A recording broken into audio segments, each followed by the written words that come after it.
Welcome to the Blatantly Obsessive Media Makers podcast, where we like media and we make it a thing that you have to hear about once a week or so about. I am SnakeJess. I go by SnakeJess Draws Online. This is my co host. Yep, that's me, the co-host, Julian, my Julian. Uh, I'm here for now. Eventually, I will be replaced with someone more interesting, probably. Don't hold your breath.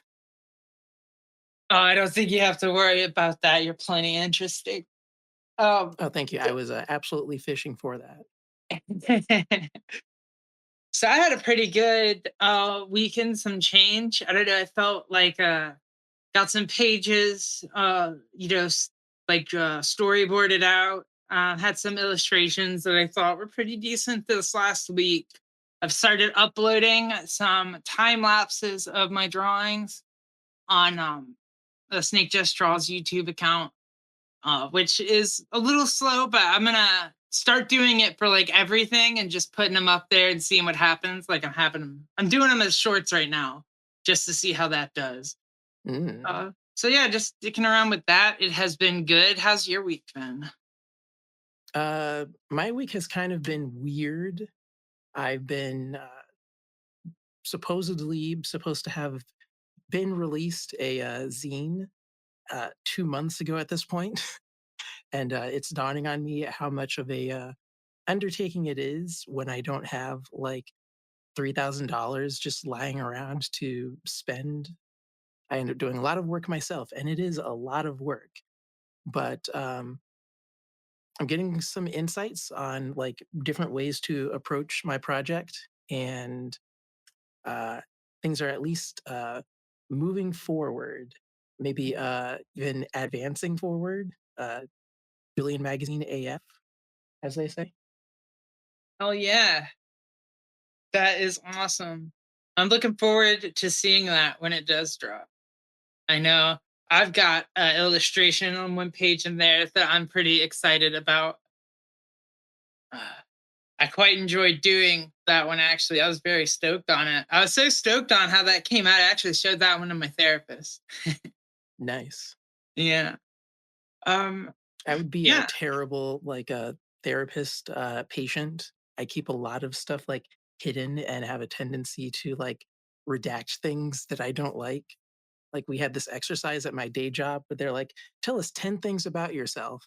And I got my list in late, so my list didn't show up during the presentation.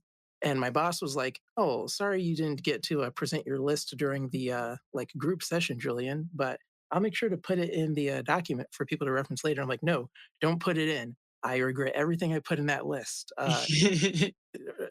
I'm pulling a veto. You ever watched Parks and Rec? Yes. You know how Ron Swanson doesn't want anyone to know his birthday? You don't want anyone to know anything about you Yeah. in the workplace. It was a I stupid list too. Like, I think I posted, "Oh, this might be an interesting fact that people would want to know. I own 3 PS3s," but then I made it even more cringy. I own 3 PS Vitas, and I'm like, "Wait a minute, I don't want people to know this. Why did I write this down?" They're gonna start being like, "What, Julian? Why do you have three of every console? What are you, Mister Moneybags?" It's also the fact that, like, I don't even like talking about video games at work, but, like, so much of, I guess, my, personal identity is in video games, which is yeah, pretty bad, but I can't just, like, quit video games. yeah. One does not simply.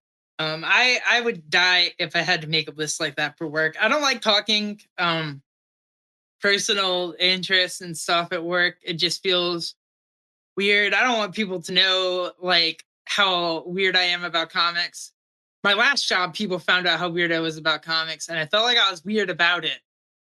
Because like I don't know, one time I'm there and my friend asked me, "Oh, have you ever heard of Scud the Disposable Assassin?" And I'm like, "Yeah, I was reading that this last weekend. Actually, it's pretty cool. It's written by this guy who's Rob Schrab. You might know." And I was going on to it. I was like, "You want to borrow it or something?" And you're like, "It's like, no, no, no. I was just heard about it from a friend. Wanted to see if you knew it." And That is a deep cut too. Like that's almost less embarrassing than someone being like, "Oh, did you read the latest Doctor Strange?" yeah, I mean, I was kind of glad he asked about an indie comic I knew. But then at the same time, I was like, oh man, did I go off the? Is I out of bounds to go off and assume that he wanted to borrow it or something? I just felt really weird. I don't know why. I always felt weird talking to that guy. He was a nice kid. He was younger than me, but like for some reason, every conversation I ever had with him, which was not too many, always ended with a tinge of weirdness that I couldn't quite put my finger on.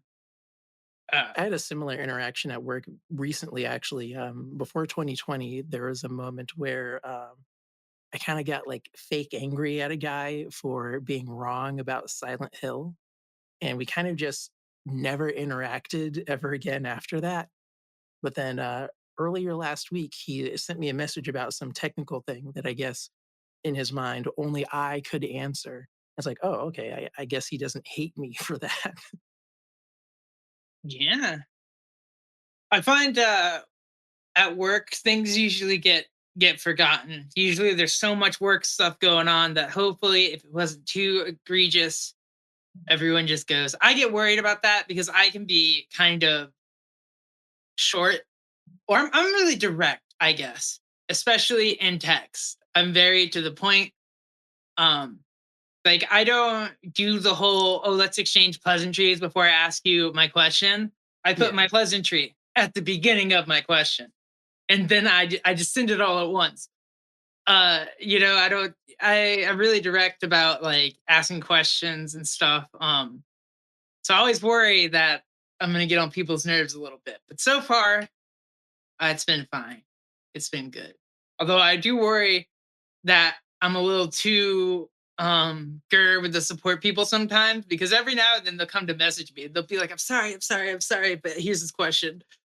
And it's like, I don't know what happened the other times you message because they always do that on a day I'm in a good mood and I feel bad. And I'm like, have I traumatized you? Has someone else traumatized you? What has happened? I had that happen with supervisors that I've never ever talked to.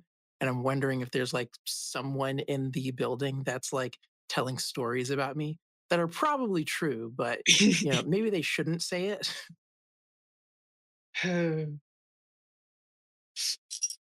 But yeah, a lot of stuff this last week.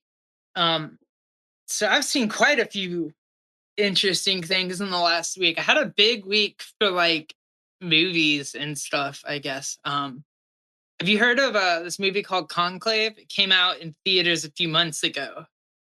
I saw a trailer for it. I like the lead actor, but I haven't actually seen the movie yet. Yeah, it was pretty interesting. I didn't know what to expect from it. I saw the trailers too when I was in the theaters and I was like this looks interesting, but I don't know. It's a movie all about Catholics, priests. I don't know if that's my jam. Um Technically cardinals, I guess, not priests. But I went on a limb and I watched it now that it's out on home release, and it was quite good. I enjoyed it.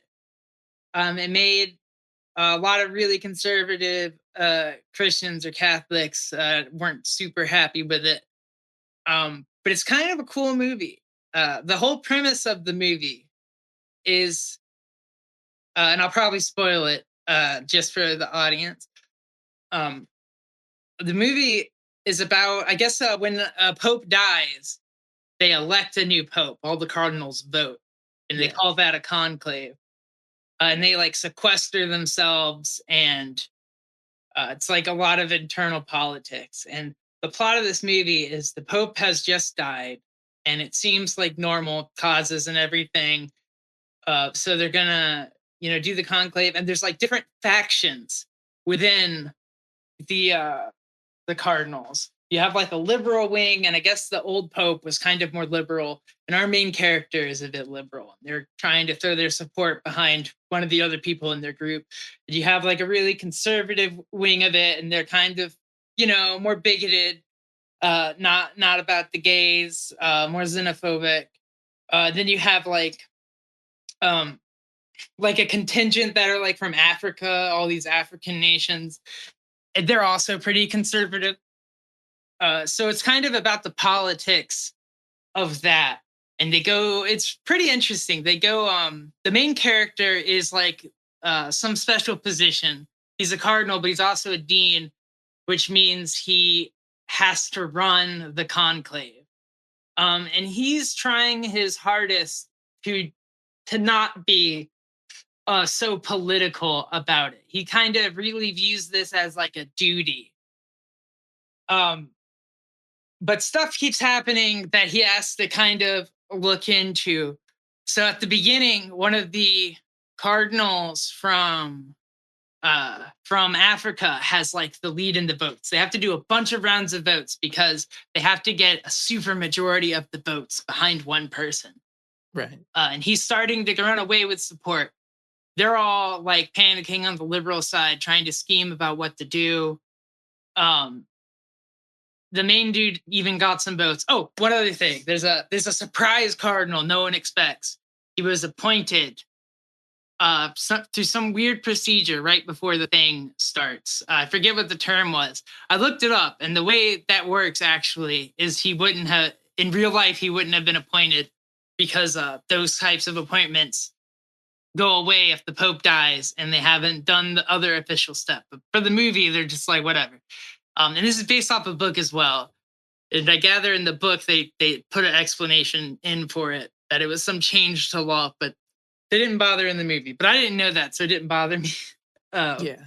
I found that out after the fact. But he's like he's a Hispanic man who is doing. He's like the cardinal for like his mission in Afghanistan. And it's I guess kind of on the down low or something. But he shows up for some reason. He really likes our main character. He keeps voting for him. The main character's like, no, I really need you to vote for this other guy. But yeah, so the one guy from Africa has the lead, and out of nowhere, this nun shows up. She has traveled in. She's been summoned in from like Africa for some reason. And it turns out he had an affair with her a long time ago. And there's this little scene, and it kind of ruins his support. So like, because of the scandal. So then all the votes go to this other guy named Tremblay, played by I forget his name, but he plays. If you've ever seen Third Rock from the Sun, the Oh, a long teacher time ago. guy. God, what is the name of this guy? Third Rock. It's played by this guy. It's everyone. He's a pretty well known guy. I'm like don't know why I'm spacing on his name. John Lithgow. John Lithgow. Oh, John Lithgow. Yeah. So his character starts to get the lead. This character isn't a liberal, but isn't as conservative. He starts, and they're trying to make terms with it, but then it turns out the guy finds evidence that he had actually arranged for that nun to come. He had asked the person in charge of like all the nun people to bring her in, and also had been like bribing cardinals for years and sending them money. We find out that he had actually been asked to resign by the Pope before he died, and they covered it up. And the guy who was running the conclave had heard like a bit of a rumor about that beforehand, but couldn't prove it. But then he feels really guilt. He feels really like something sus here. He finds out about the nun that he brought in, and so he's like, okay, I'm gonna break into the old Pope's room and just look, just see what's here. And then he finds out about all the bank stuff, so he makes copies and he shares it. And he gets blown out. It's not happening for him. So then it looks like things might be going good, but then boom, there's a terrorist attack. There's like a big explosion. The ceiling goes out. It turns out some Muslims had blown up Catholic places all over the world, and the conservative guy, who's like an Italian guy, because they want the conservative dudes think all the popes should be Italians, and they don't like Muslims. And he goes on this long speech about how we're it's a holy war against them, and big bad xenophobic speech, kind of on the nose, but really hit the point. So then the new cardinal comes up and gives a speech, a really little moving speech, and they all go back to vote, and they all elect the new guy pope because his speech really hit home because he had like served in really war torn areas and had like some potent words or whatever. But then there's one last twist.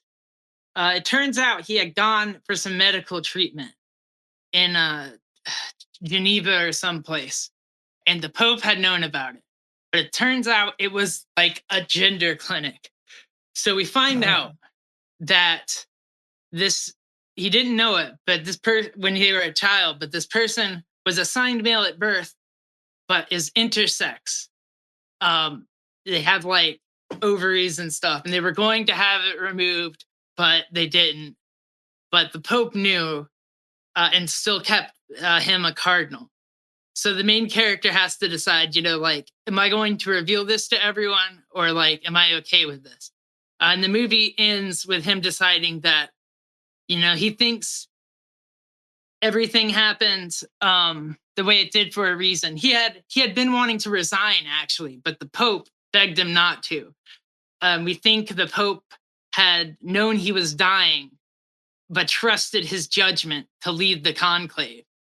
So based off all of his faith, which he had been having a crisis with, he ends up deciding to not say anything about the new pope, and let them all find out upon his death. But by then, it'll be a long time later, yeah. and good things will have happened. And that was basically the movie. And I was really impressed with it. The plot, it's a lot of talking and character work, and they have these really good shots. Everything feels really sterile because they have like them in these dorms, so they just have lots of shots of these long halls, and there's a lot of stillness, and everything feels very clean and kind of stuffy at times. And I don't know, it was really interesting though. um and no one really comes out looking good. Like a lot of the people are well, except the main character, but everyone's kind of schemy and political, and the conservatives are just straight up xenophobes. So like, it's kind of funny. They're kind of pissing on both sides, but definitely from an angle of like kind of new age thought is more on the right here. Yeah. So I think that's why the conservative Catholics poo-pooed it a little bit.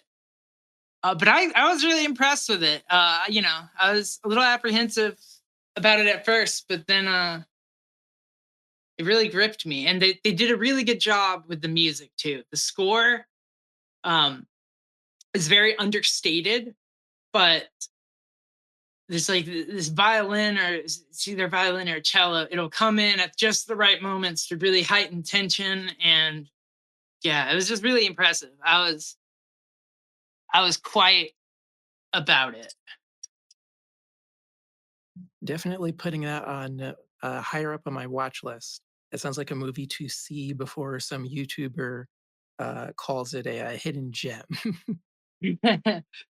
Yeah, I mean, it might not be that hidden. We'll see. I have a feeling it feels like one of those movies that people put up for Best Picture. I don't know if didn't feel like it was, didn't have all of the hallmarks of a movie baiting for it, but at a time where we've not had tons of original cinema this year that have popped off, I could see it. Although Substance, I think, came out this year, so that might steal it if they don't think that horror is too lowbrow for a Best Picture. I hope not, because that was a really cool movie. It kind of Uh, gave me the same vibes as like, do you remember that Judge Dredd movie? yeah. Like, Which one? The one with Carl Urban, or the um, older one with Stallone? Kyle Carl, Urban. I think that's his name. Yeah, that guy. Yeah, I only know it. He's the butcher in The Boys, and he's Bones in the Star Trek reboot films, and he's Dredd in the Judge Dredd. You don't really see his face though because he keeps the mask on, unlike Yeah. Stallone, who who took his mask off for his movie. Carl was like, "Keep it on. I don't care." And he's also, I never remember this. I only know this because I saw it now and I Googled it. He's Scourge in Thor Ragnarok. Oh wow. Scourge being the guy who has the, these are my two guns, Dest and Destroy. Yeah. That guy, very funny. I always forget about that, but that when I see it in the credits, I'm always like, "Whoa, wow." But yeah, what about that movie? It's quite good. I feel like it got ignored. It feels like it. A lot of people are talking about it online, but it's not it's not doing that thing where like people that are just like around me are talking about it. I feel like it doesn't.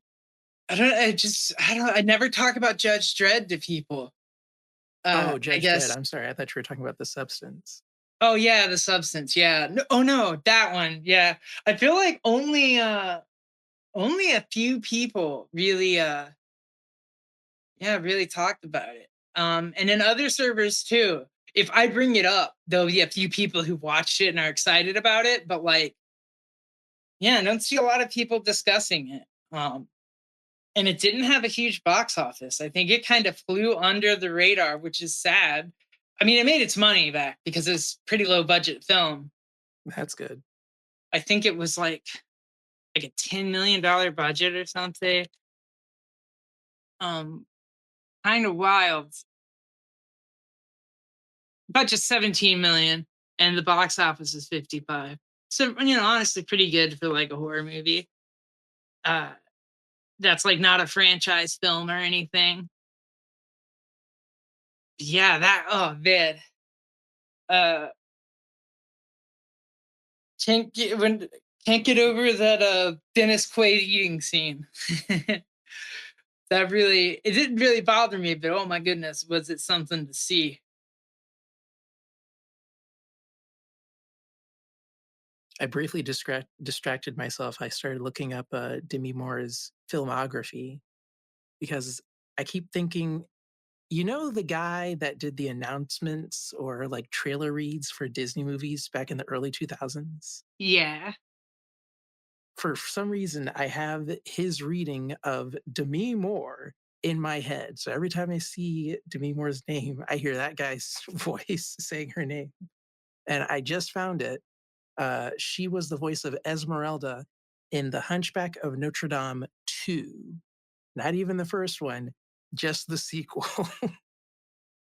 Wow. That is huh. One, I didn't know there was a Hunchback in Notre Dame too.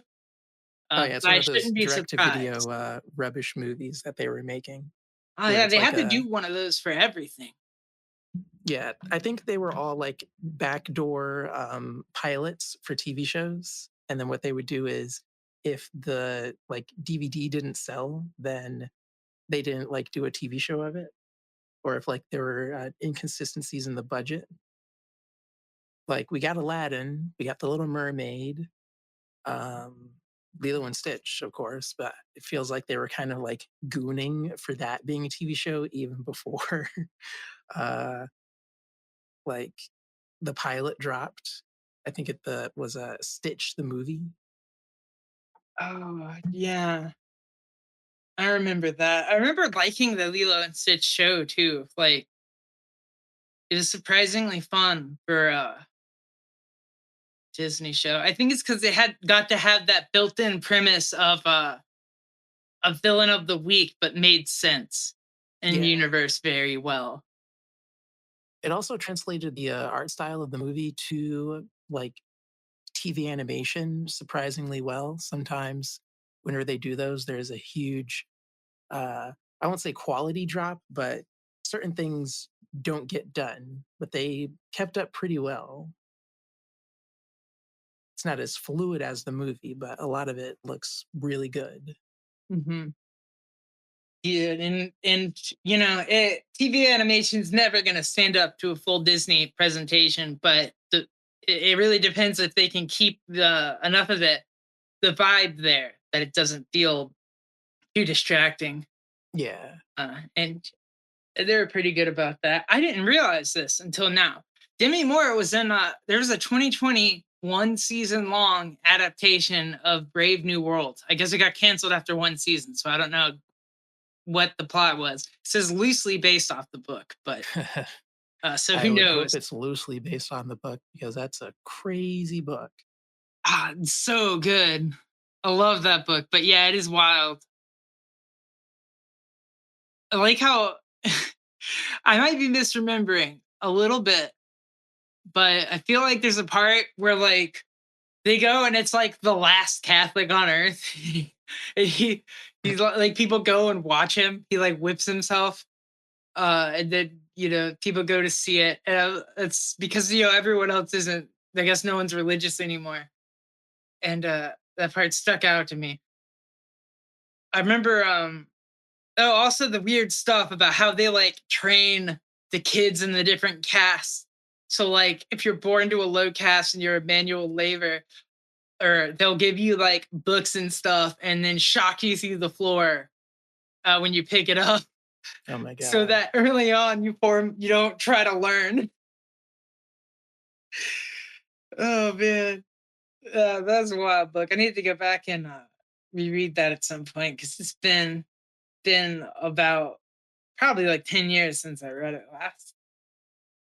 I probably read it at an age where I was too young to be reading stuff like that, but it's a maybe saying it's required reading is too much, but I think anyone who likes to read will get something out of it. Yeah, it's definitely up there with 1984 and Fahrenheit 451 as like sci-fi books that I think are very relevant to all times because Yeah. they all talk about different types of follies in societies and stuff that we see come up, even nowadays with anti-intellectualism and stuff like that. That seems pretty rampant these days.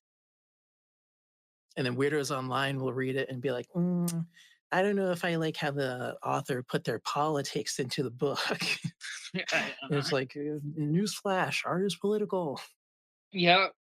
And it's not even like a modern book. It's from the 30s. Like, maybe Yeah. maybe if maybe they should take a second and wonder why the idea of something that's like from the supposed past they want to emulate so bad offends them. Um, Man, speaking of society, I've been rereading God Emperor of Dune, which is the fourth book in that series. And God, that book is so good. Uh, Elon even quoted it the other day, badly, poorly. As is the Elon way. Yeah, he always like he loves to do the first part of a quote that he thinks sounds cool, but then not put the rest of the quote that kind of like shows how big a piece of shit like they are. Like you think he did some quote about uh truth in the past and left out the bit um at the end.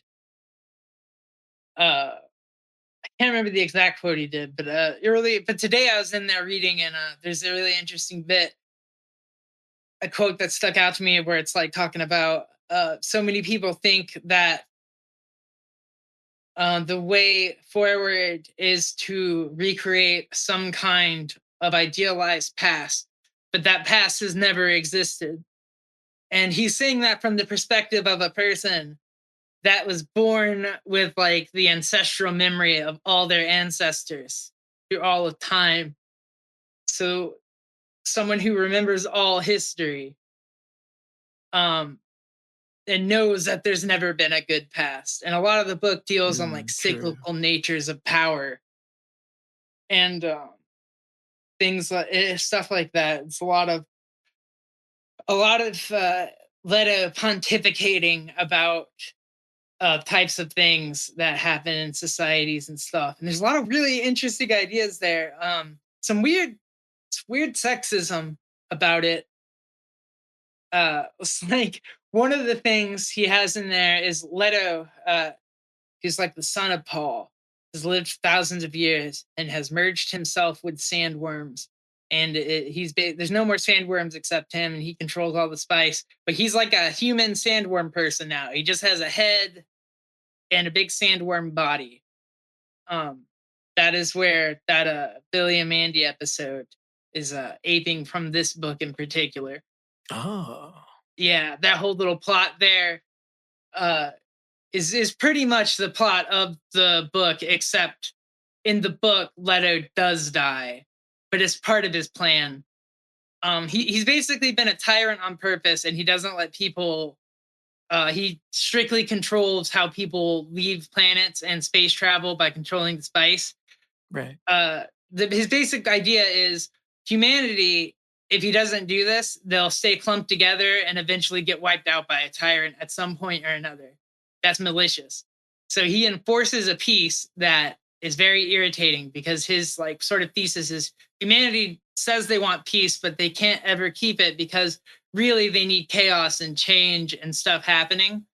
So if they stay in one place, they never actually have it.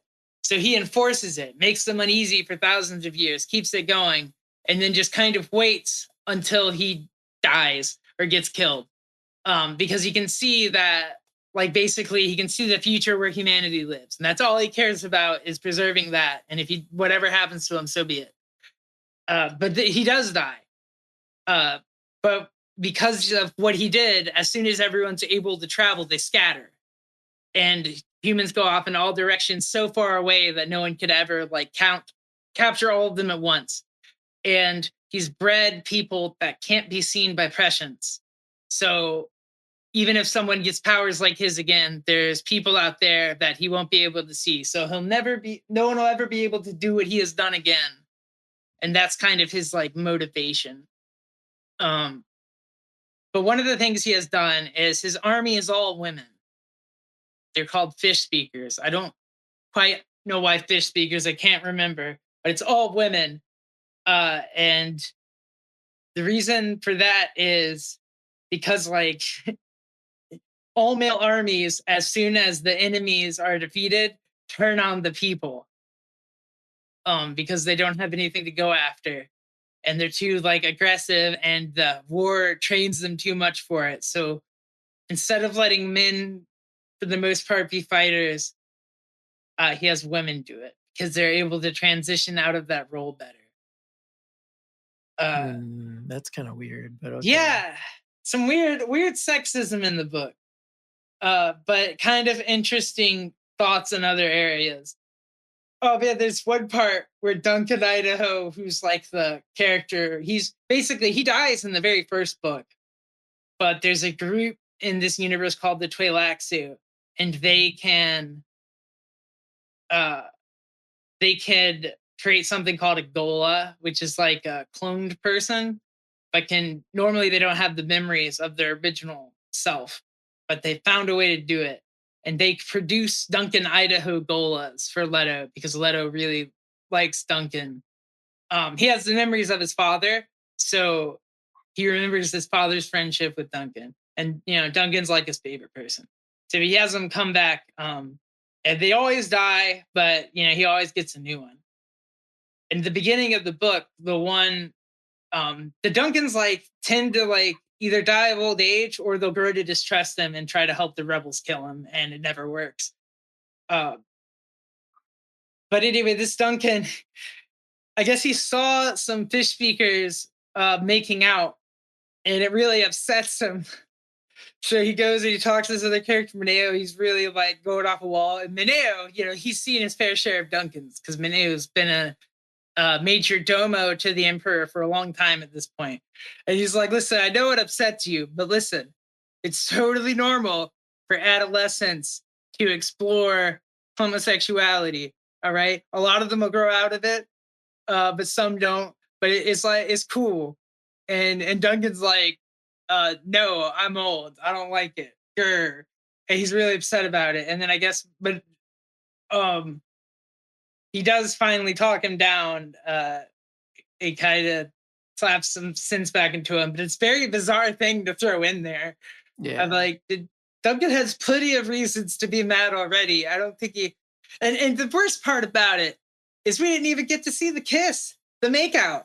He's pre pissed off about it. Like when you come into the chapter, he's like walking down all angry. I guess it was too much back then for them to publish a steamy lesbian kiss in like a 1960s novel. Why aren't they adapting this to their TV show? Right? It'd be awesome. I kind of what it's the fourth book in the series though, so I know uh Villeneuve's not doing it because he's doing uh Dune Messiah, which is the second book in the series, but should only take one movie because it's a lot shorter. And I'm very glad because it's the one that really drives home a lot of the points about how Paul is not a hero. Uh Oh, that'll be interesting. yeah, because it takes place after he's won his jihad and he is the emperor. And there's even a bit where he talks about because this takes place in our future, it's the far future. He remembers, the histories and stuff. And he's like talking about all the tyrants of the past. Hitler killed like 11 million people. Not a bad number for his time, but it pales in comparisons to the lives I've snuffed out with my war. Which is like kind of wild to have your main character be like, "Yeah, Hitler, I'm way worse than Hitler." Yeah, Um, rookie numbers. yeah, but yeah, I'm so glad he's gonna make it. He said he's not gonna touch more Dune after that, but he's leaving it open. So we'll see if someone wants to come in and do the books after or not. They could, the right director could do it. I'm convinced of that now.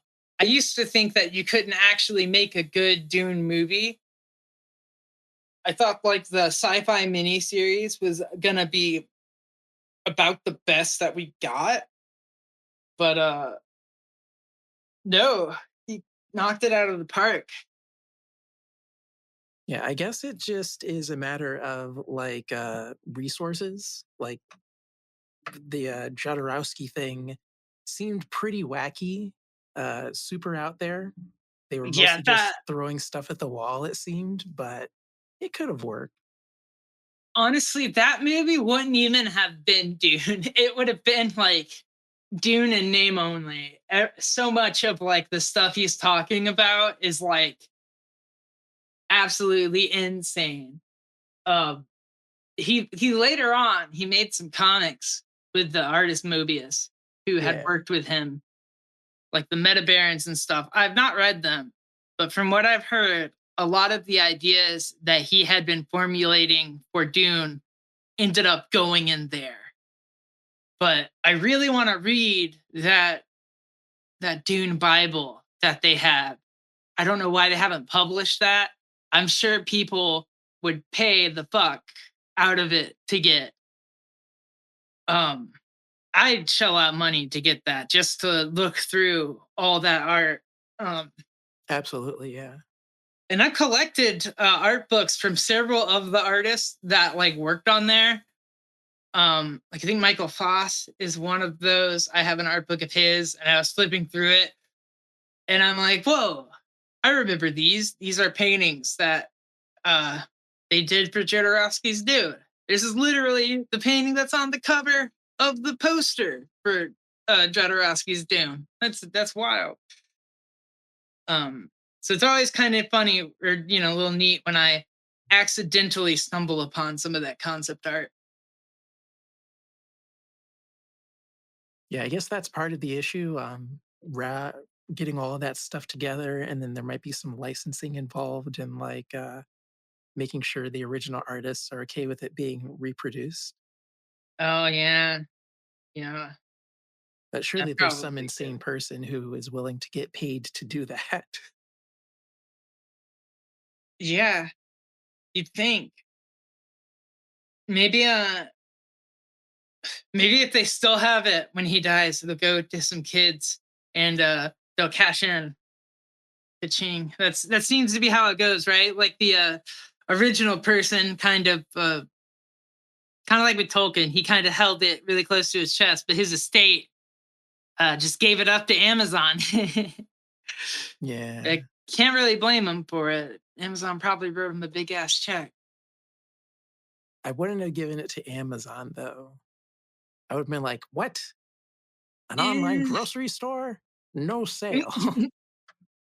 Oh, after watching that first season of Rings of Power, I can't. I would probably wouldn't give it to Amazon either. I've not seen the second season though. I don't know if it improved, but it wasn't like bad. It just like and I didn't really dislike it for like plot reasons or being disrespectful to the source material. I didn't think it was like overtly disrespectful or anything. Just something about it what just didn't felt a little off, felt a little weird. Some of the Hobbit stuff felt a little weird.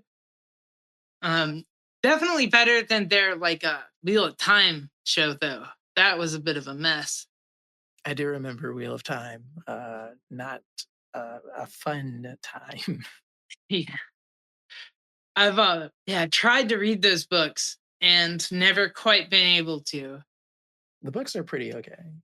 Yeah, I hear people like them. I mean, they're giant and there's a million of them, and most of the people I talk to who read them end up finishing them. So like there's something here. It's like everyone's favorite fucking fantasy series. Like if you go on fantasy book YouTube, which exists because of course it does. Uh Yeah. My favorite like corner of literary YouTube are people who are just obsessed with self-help books.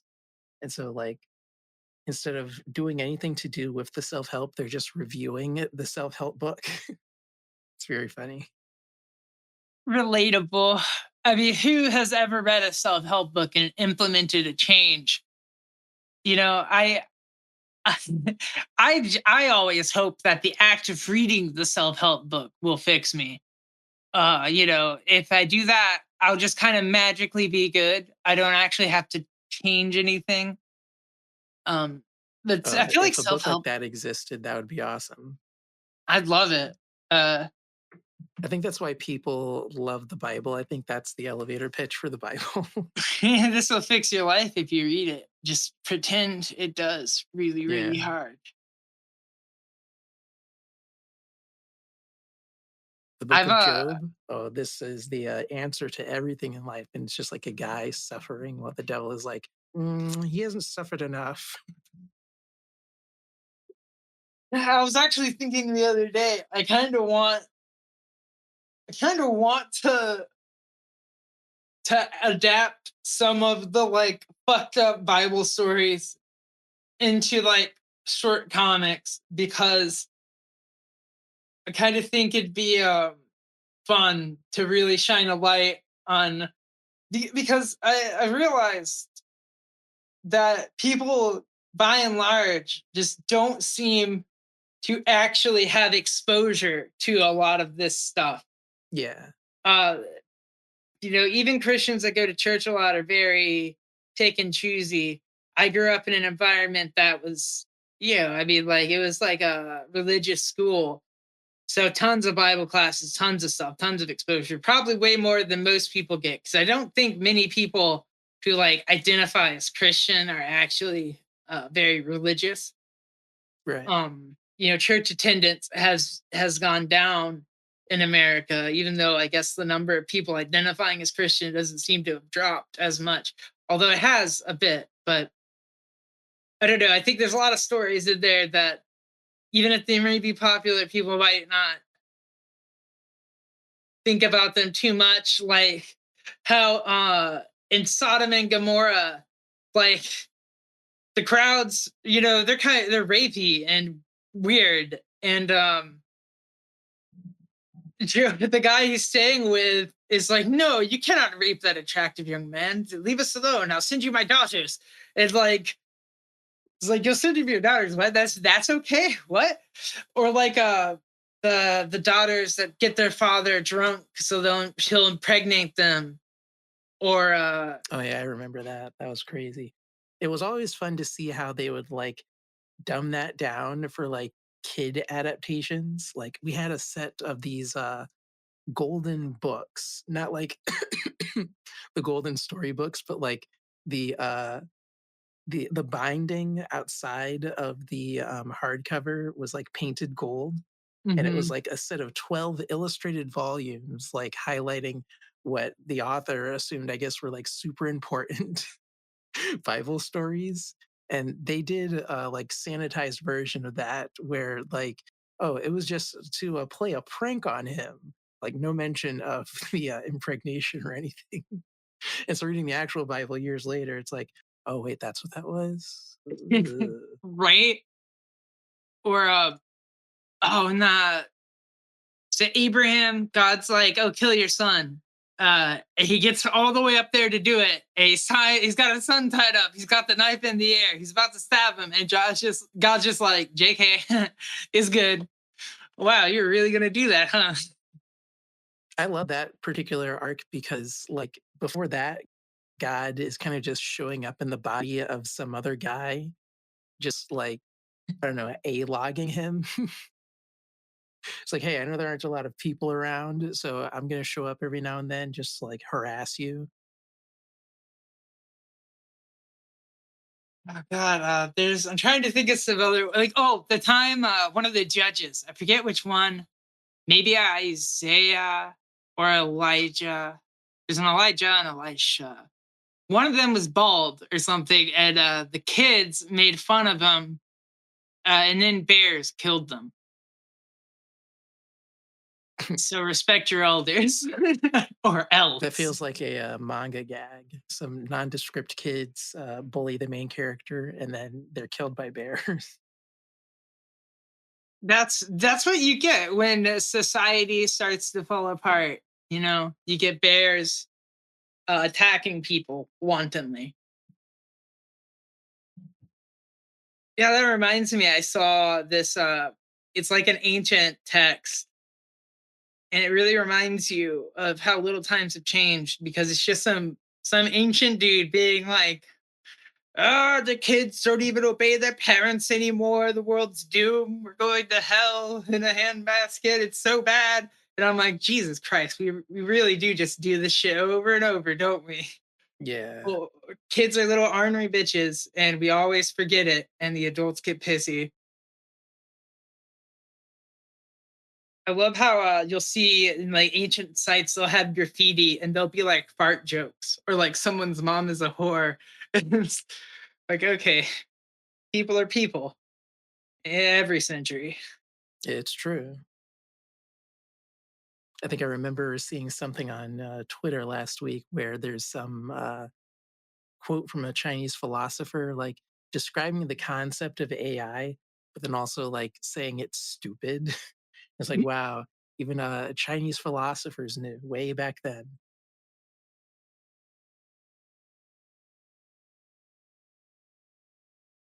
That's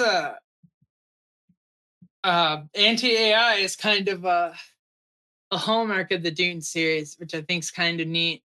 That Based. gets not talked about a lot. I feel like for the based off the fact that like that's kind of the entire setup for the universe. I feel like that part gets forgotten. But like they have what's called the Valerian Jihad long before the story, where they guess they had machines, they had thinking machines in the past, and they I guess they were oppressive. Either they took over the humans or humans who controlled them used them to like oppress people in mass, so they revolted. And now they have uh, got rid of them. They've made their laws that you'll never have to never have thinking machines. So no machines that like emulate the mind of a person or even like get too close to being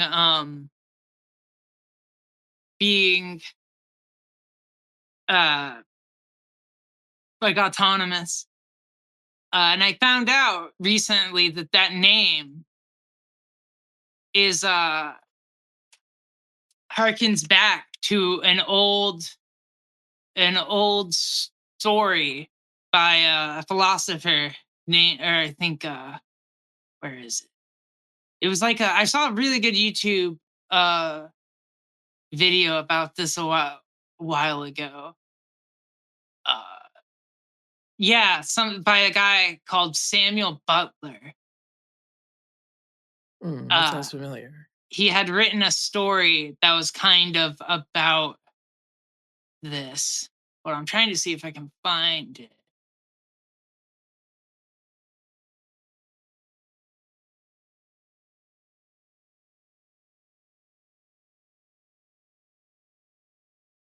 But it was pretty.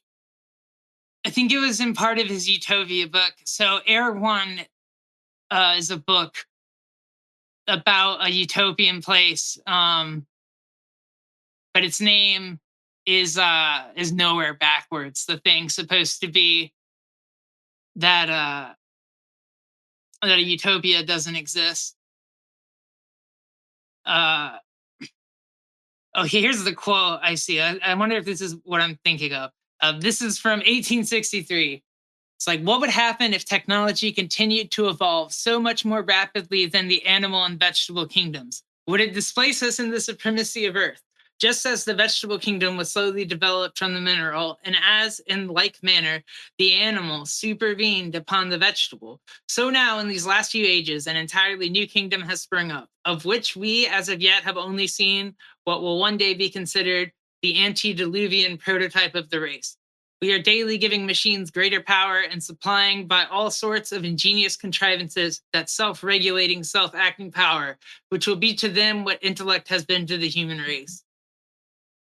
Um, and he has a lot to say about technology kind of feeding into itself and furthering technology faster. And I don't Wow, know, how it's did he just, know? yeah, just very interesting takes for 1863. But yeah, but the term Butlerian is a reference to him, which is quite funny to me. I'd never heard someone make that connection before, and it just kind of deepened my appreciation. I think that that was actually the impetus for me going back and rereading some of these recently. Between that and that new show that they've started airing, that is solidly okay. Not exactly a ringing endorsement from me. Yeah, but we can have a few of those. And it's allowed. It's allowed. Not everything needs to be a Game of Thrones hit. I sometimes, and this might be selfish of me, I want my favorite things to be financially successful, but not be so big that like my coworkers know about it. You don't want to be caught up in a conversation with them about it. Yeah.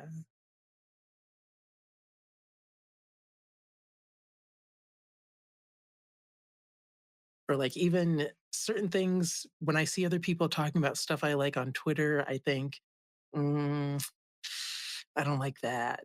You're enjoying it wrong. You're really supposed to like the character for this reason, not that Yeah. reason.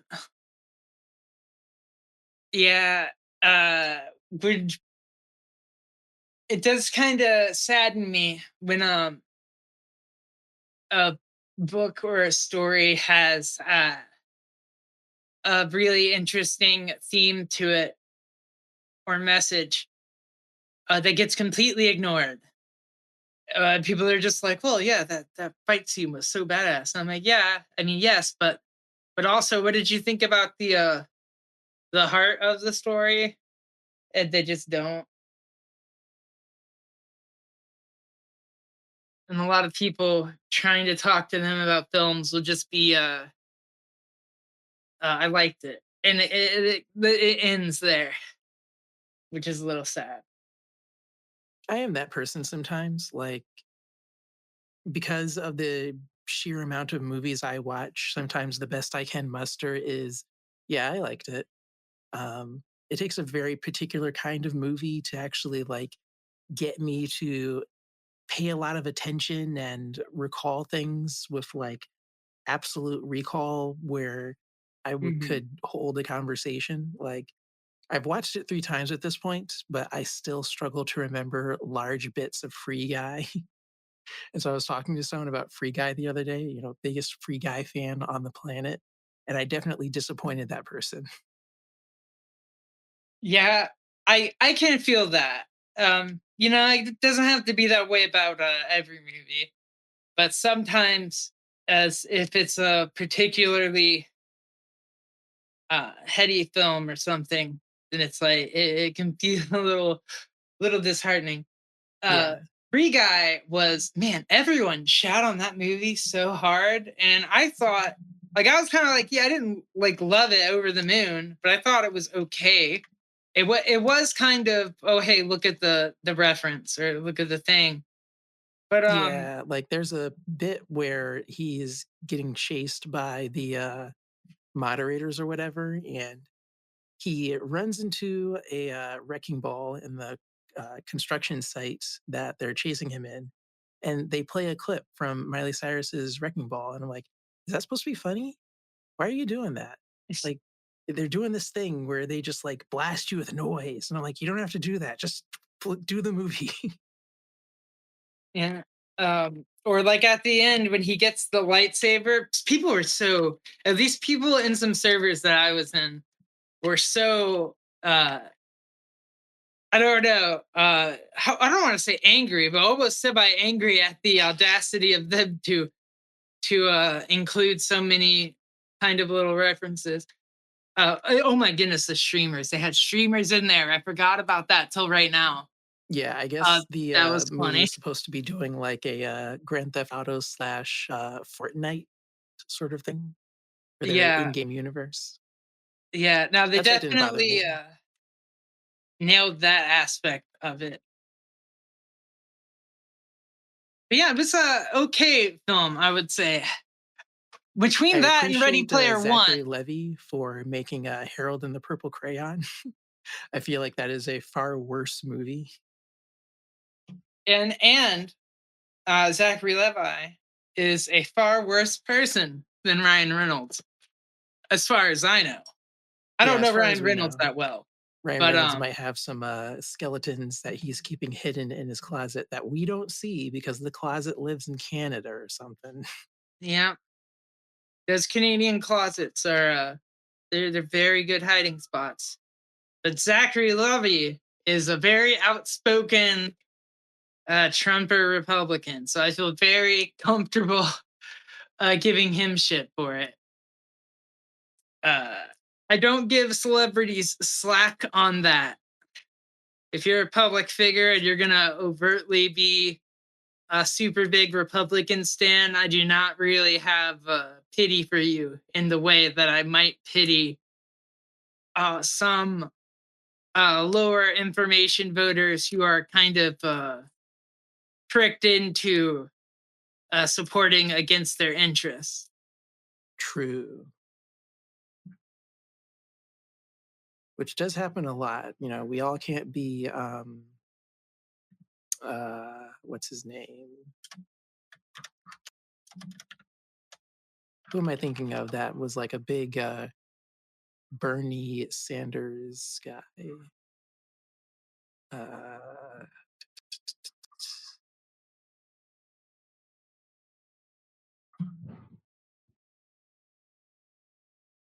wow, my brain is like fried. I couldn't remember Danny DeVito.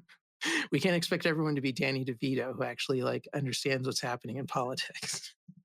Damn, I didn't know Danny DeVito was that fucking based. I love Danny DeVito. Yeah, every time I see someone like hit Danny DeVito with a political question, he like often has the best take.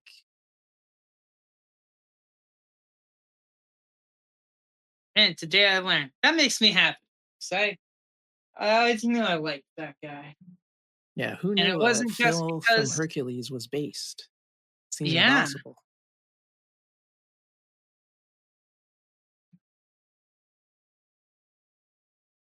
Trying to think of all the stuff I've seen him in. I know see his Penguin at Batman, he's in Always Sunny. He was in that Brothers movie with Arnold, I believe. Yeah. Uh he's been in a lot of stuff. He was in Matilda. Not a lot of people talk about Matilda, I think. No, they do not. Um I did not see that growing up, but I watched that with my partner as an adult. It's kind of an interesting film for a kids movie. Oh yeah, definitely. I didn't learn until like forever later. Like they played it on TV a lot, but it's based on a book by that doll guy, Dahl. Huh. That's a odd last name. I don't think I've ever read anything by him unless I just didn't pay attention to who wrote it. I feel like I'd remember that name though. I'm trying to remember what is something popular he did.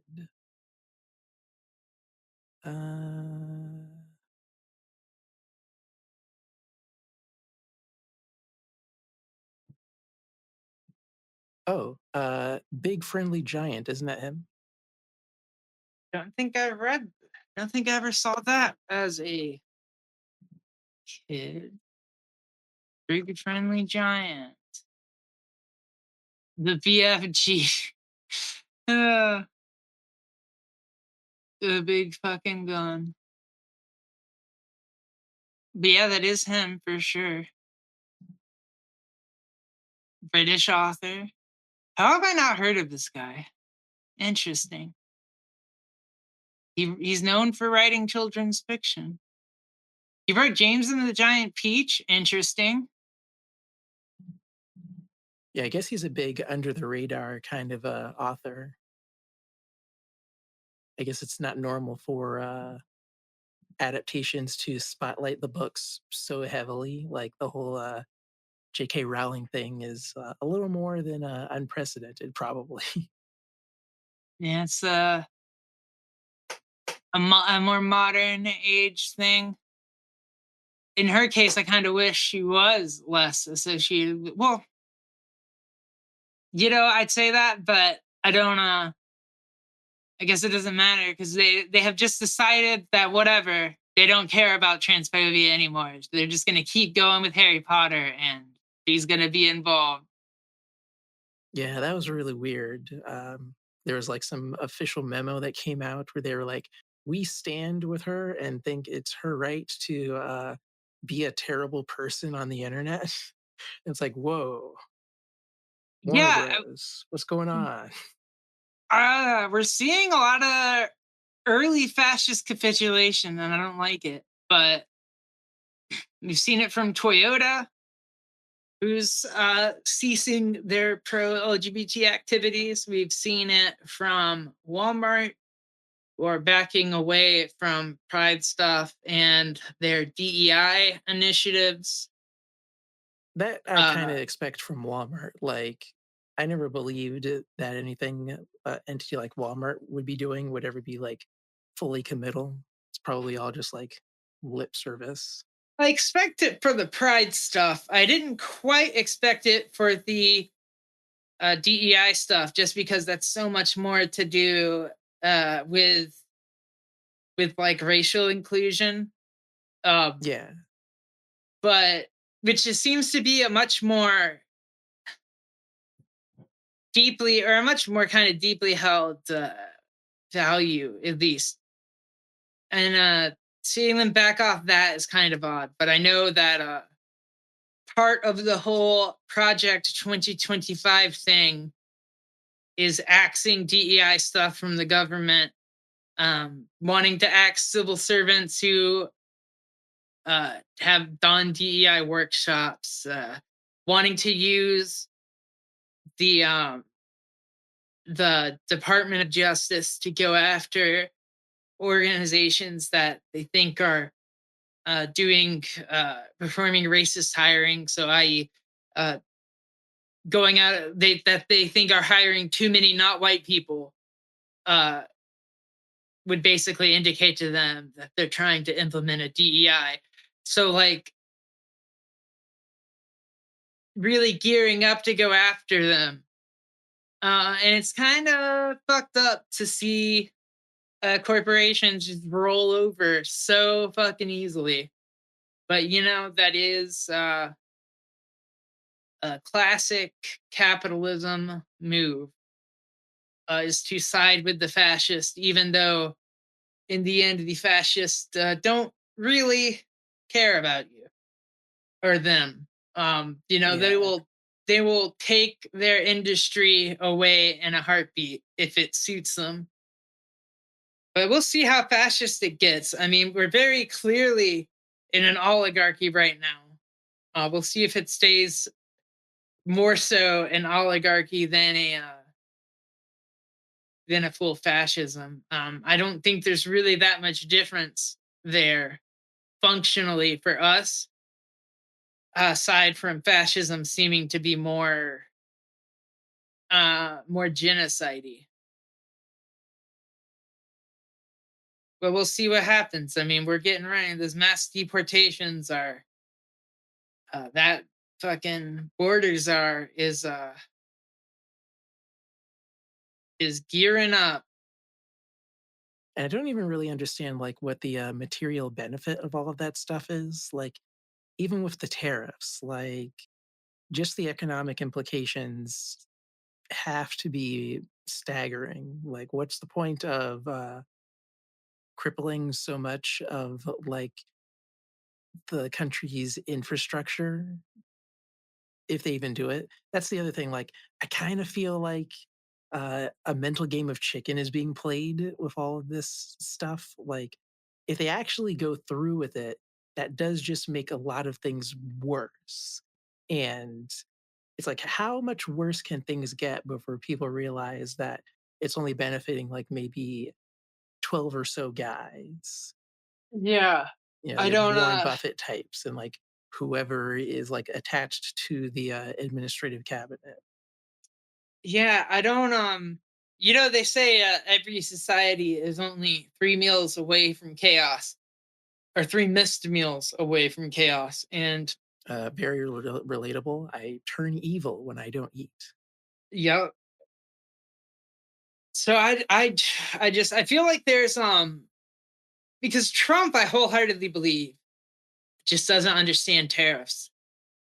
He's not a very politically educated person. And there's clips of him pushing tariffs as far back as the 80s, right? So this Yeah, has been his which might one just be some economic hammer. xenophobia because like shortly before that time he lost a bunch of money to like some Japanese card counter.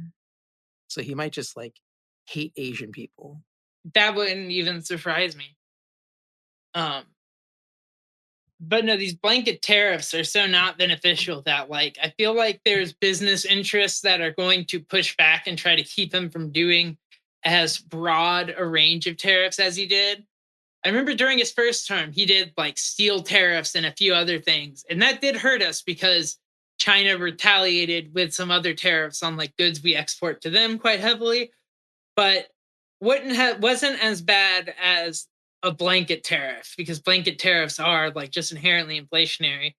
But then another part of me is like, well, what if this is all part of their weird game of they want to cut deficit spending, but the fact of the matter is there's not tons of discretionary funding they can easily cut, right? So much of Yeah. the budget are entitlements for like social security and stuff that they can't easily get rid of.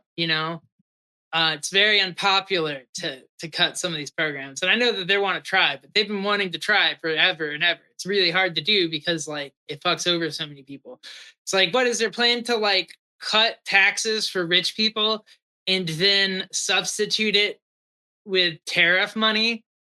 Is like that the idea here? Like, so people don't realize that they've, because it's not going to be showing up on their taxes. It just shows up in the price of goods inflating. So like, is this actually a plan, or is this insanity that they're trying to stop? Or like, and we've already, and Mexico's not backing down. They're straight up, oh, you tariff us, we'll tariff you. Justin Trudeau flew down to meet with Trump in Florida. So I don't know what's happening. I saw a photo of him sitting at a table with Trump. They were smiling. We'll see if he bent the knee or what's happening. Trudeau has to come here though, because Canada doesn't let felons in their country. I don't know if they make an exception for heads of state, but I guess he's not head of state yet. Yeah. But yeah, so that's we'll see it. Not really a good time. I've been listening to a lot of Ramstein lately. Kind of want to learn German and go live in what might be the last bastion of democracy in the world. It feels that way sometimes. I'm holding out for other countries, but even like France has been having a bit of a big fascist wave, which is very concerning. You'd think the country that lets people literally riot in the streets when their politicians fucked up wouldn't be prone to that sort of thing. But yeah, I guess that's me just being placed France. Yeah, there's been like a weird global shift amidst this kind of, I guess, economic issues. I think a lot of places are suffering like late stage capitalism problems that aren't, not just us. Yeah. The other places. And I know they also have like migration problems that are happening over there too, but I even think that itself is probably resultant of that. I know a lot of the politics in those countries are super fucked up because of Western country intervention, destabilizing regions. Uh, Yeah, whenever the CIA gets bored, they just go and poop in someone else's yeah. sandbox. And then I think it's Syria right now. Stuff's going crazy. Like the rebels are like advancing and getting real close. I hear if it keeps going like this, Putin might have to send Russian troops there and take focus off Ukraine, which would be bad for him. But I've also seen like supposedly Zelensky saying that he's willing to cede the land that Russia's already taken if NATO, upon doing that, like if they strike a deal for it, if NATO will let them join immediately, Mm, which is one hell of a move. I think anticipating Trump's inauguration and total cessation of support. right. Yeah, that makes sense. I keep forgetting about that angle of things. Like, I guess Trump is like big in with that crowd, so he would just like do whatever it takes to make Putin look good. Yeah, Trump is very pro-Russian, and there's a big wing of the party that is very pro-Russian now for some reason, which is insane. I mean, I know the reason is money. Money, and there's a wing of the Republican Party that just really like authoritarianism. I mean, you don't bring Viktor Orban over to CPAC if you're not a fan of authoritarianism. He Yeah. didn't just he wasn't just wandering around town and ended up in CPAC. He's a guest. And you see them doing a lot of the same things. Uh, he what did he do there? They bought up media and control the media, control the narratives. And you see that getting them McTeer. Musk buying Twitter is an excellent example of Musk even joking about buying MSNBC is I mean, not that mainstream news matters that much. I mean, uh, It kind of of matters, but in the sense that it matters about as much as, like, political streamers, in my opinion. Like, the people tuning in aren't really getting their information from there exactly. Like, yeah, it's just like, what's the term? Like, affirmation bias in the form of engaging with media. mhm. I was watching something and it had, I think it was a speaker from Democracy Doc, which by the way is a really great independent journal journalism site. They cover news specifically related to preservation of democracy in the U.S. But he was talking about how, when you look at the ratings, and stuff that they call mainstream media, this term's kind of like a misnomer now, because the ratings aren't significantly higher than like view counts that we see on YouTube for political people. Like, I guess at this point, there's almost as much of a reach online, or even more so than quote unquote mainstream media that's on cable now. So, I guess, I mean, it would suck. I don't want it to happen. I hate for them to have even more of a grip on cable channels. But who's really True. watching cable? I guess everyone who watches cable and watches news is probably watching Fox already. Um, but I don't know. I still don't like it. I don't even like the joke. I don't like that he joked about buying Hasbro for the D&D license. Yeah, I threw up a little in my mouth. I don't even particularly care about D&D that much. Just Yeah, that no. kinda bothers me less. Like, I feel like people might be more, perceptive to him meddling with their favorite Hasbro brands than they would be to, like, him meddling with MSNBC. Like, Yeah. if people see a bunch of, like, weird right-wing conservative nonsense coming out of MSNBC, they probably wouldn't blink. But if, like, there's more than, the acceptable amount of fascist elements in, like, whatever doll lines Hasbro owns, people might, actually stand up and go, "Hey, this isn't right." Hopefully. I'm just hoping that Elon wears out his welcome with that crowd. Like Trump decides, "You know what? I've had enough of you. I haven't said this in, so many years, but you're fired."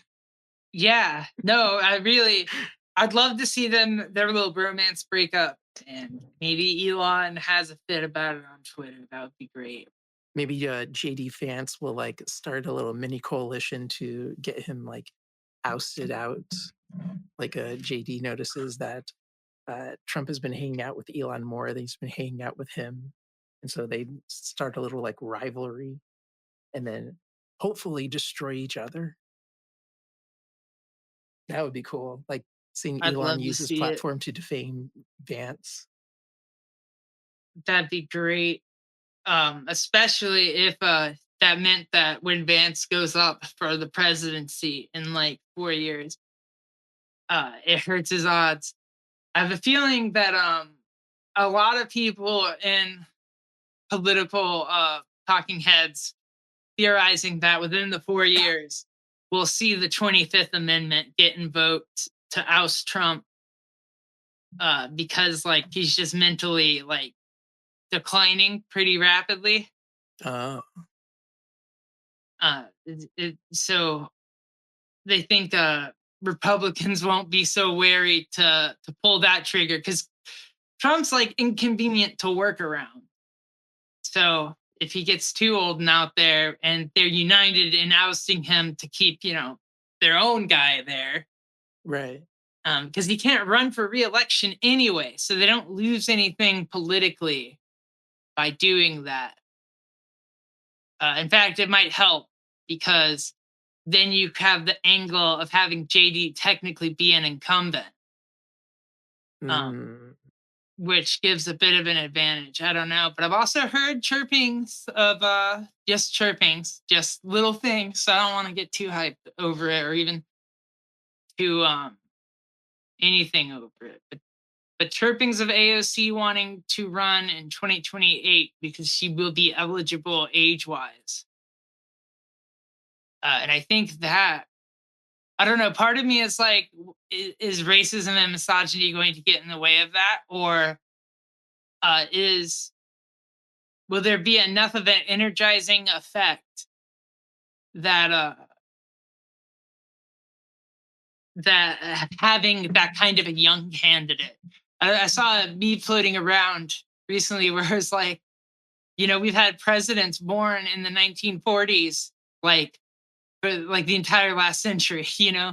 Like Yeah. they just keep getting older and older and older. One generation has just kept it, and maybe having like a real millennial candidate, because even Kamala Harris was still a Gen Xer.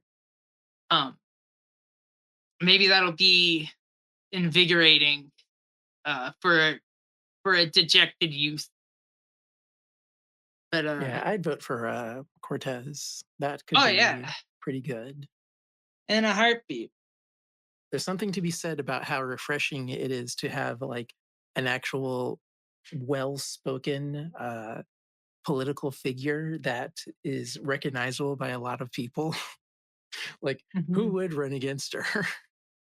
And she's got like she's on social media a lot. She's very real with how she talks about stuff. She's very down to earth. I like a lot of her views. And obviously she somehow appeals to the Trump crowd because there was digging. She even like reached out to people trying to figure this out because like when you dug through the data in her district, there were lots of people that voted for her and voted for Trump on the same ballot. That's weird. Exactly. I wonder if So it's just there's like a local area bias. Like, I vote for the same mayor every election, even though there's a lot of stuff I look around and I think, should be it would be nice if that would change. But then I guess part of the issue is that none of the people running against him care about the things I care about. So it's like, yeah, just keep the guy who's not like actively ruining everything. yeah, no, it really seems to be a lack of faith in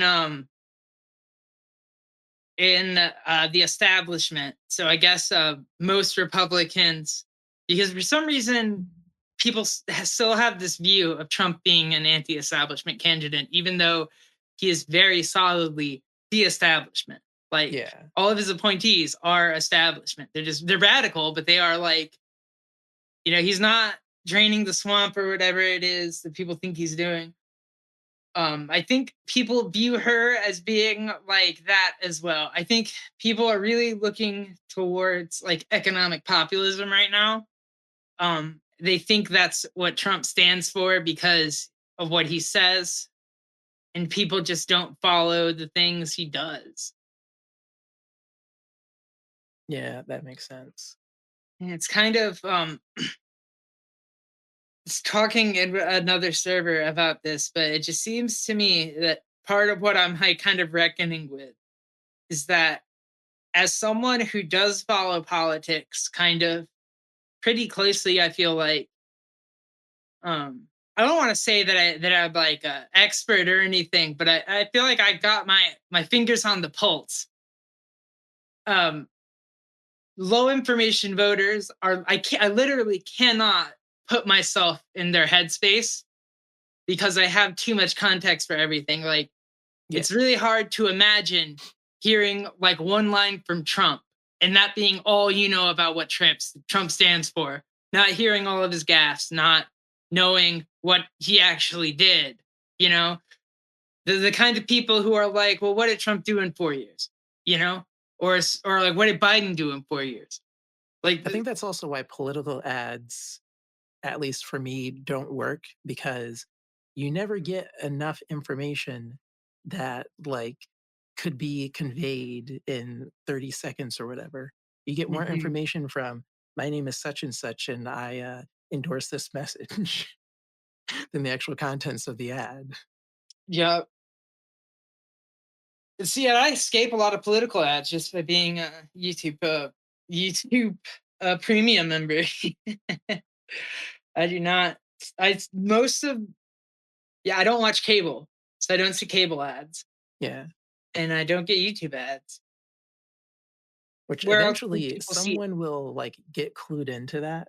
Like, I imagine YouTube must just be losing gobs of money to ad blockers um, from like people who just don't want to pay for premium but also don't want to see ads.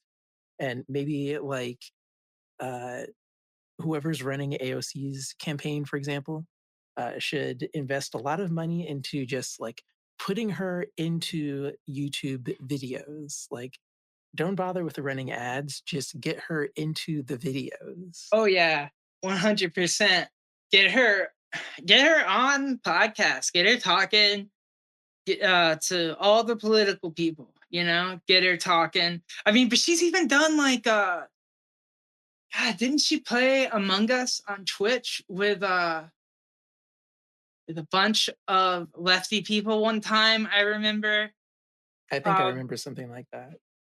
yeah, no, she's more on it. I think she can campaign in the online space better than Harris did, who had the opportunity to go on Joe Rogan but didn't, which is like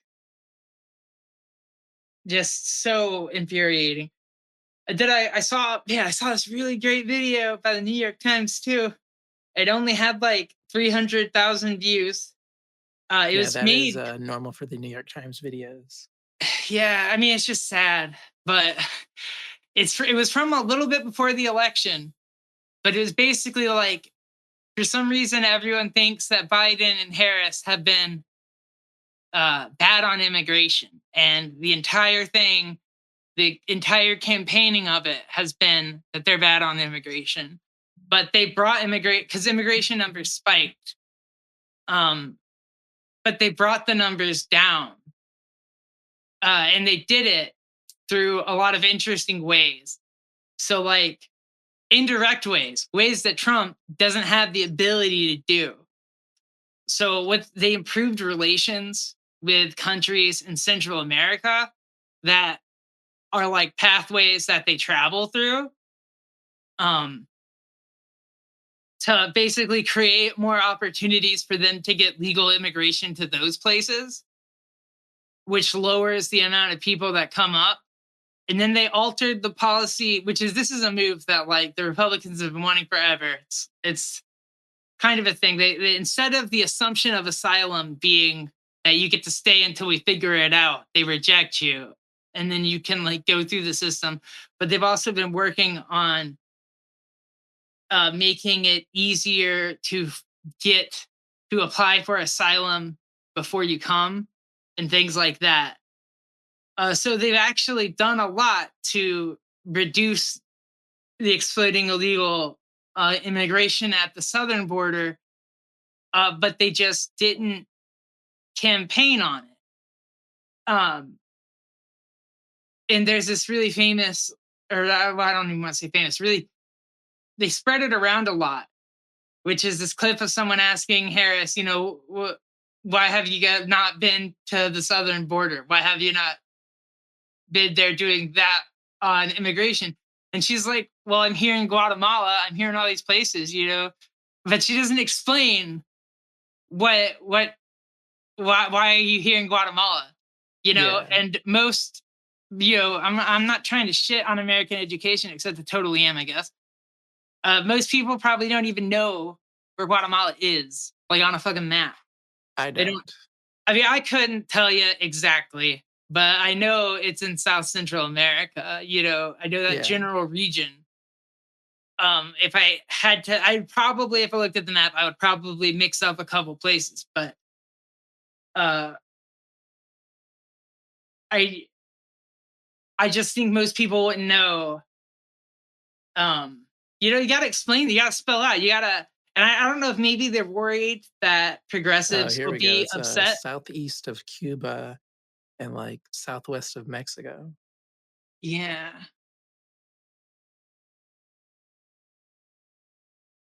Right now, yeah, Honduras, Nicaragua, all those places. This whole little corridor there, which is almost like a choke point for Yeah, immigration. Um, but yeah, there's and that's stuff that Trump would never be able to do. You know, he's never going to be diplomatic with these countries. You know, so it's kind of sad that they didn't. You know, if this is really an issue that Republican voters cared about. But then again, I guess their big folly was even courting Republicans to begin with. But apparently, this is something that Democrats care about too, at some level, at least for center left Dems. So I don't know. It's just it's fucked up, man. I don't know how they fumbled beating Trump. It should not have been hard to beat yeah. Trump. But I have heard some people say that he campaigned for 4 years, whereas Harris did have to put together her campaign very quickly. That is true. He pretty much spent the whole of the Biden administration going around and doing his little quote unquote rallies, Yeah. which I'm surprised even works. That's just me being not clued into what other people are doing. Like I had a Yeah. conversation with my sister the other day. She was like, "Hey, when I go to a concert, they're playing this genre of music you like. It's going to be all live. You don't have to pay anything to get in." And my immediate response was like, "Well, yeah, but I can listen to that genre of music at home. Like, I don't want to go out and like watch a politician say sweet nothings at me in person." Yeah. And then get abandoned for 2 hours because Trump didn't pay the buses that were supposed to take you back to your Oh my fucking god. driving. Like, got so much fucked up shit happen, and these people are just like, just take it. They're just like smart businessman. Yeah, of They course you don't didn't pay get those rich buses. paying for Gotta, buses. yeah. God. But yeah, that was the politics segment. Um uh Yeah, I guess this isn't a political podcast, but it uh happens. if you know, it's I feel like a little inseparable from us as people. I feel like, at least for me as a person, I feel like it's too much of my life is having to care about politics because it affects me, you know. Yeah, that makes sense. um I often see that it's oftentimes the people that don't pay attention to politics. They're either on the side that are so privileged they really don't have to, or they're so fucked that they know no matter what happens, unless like something big happens, they're just gonna be fucked. I saw a really interesting post on like a North Carolina subreddit where someone who's like, yeah, this is from the perspective of an African American voter who kind of works with the Dems, but also, you know, is around a lot of other black voters that are apathetic about voting. Yeah, a big reason behind it is the fact that their lives sucked under Clinton and they sucked under Bush and they sucked under Biden and it'll suck under Trump just like it sucked under Trump before. They like literally just see no, like whenever things are good, they never see the benefit. It never trickles to them. So there's no motivation to engage with the process. And you know, I honestly I can't really even, I mean, what do you say to that? I can't even like, they have a point. I mean, I think trying's important, but I don't know, it can't, I mean, fuck. It is what it is. Yeah. But yeah, I saw the 1984 classic Repo Man this week. I rewatched that. because I got my Criterion Collection Blu-ray in. Oh, I didn't know that was in the Criterion collection. Yeah. Uh, it's a excellent movie. I love those punks. They're so funny. Let's go do crimes. Let's eat sushi and not pay. Oh, it's quite a good movie. Quite an insane fucking movie. My partner had never seen it and was not expecting it to be such a wild and trippy film. Yeah, I In remember the short, soundtrack being crazy in that movie. oh yeah, real classic. Um, it oh, darn, where did my thought go?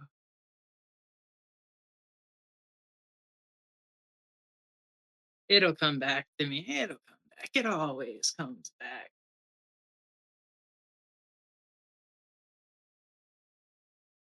Yeah, I love how things shot on real film can be upscaled to 4K, like, well, because film doesn't have like a resolution.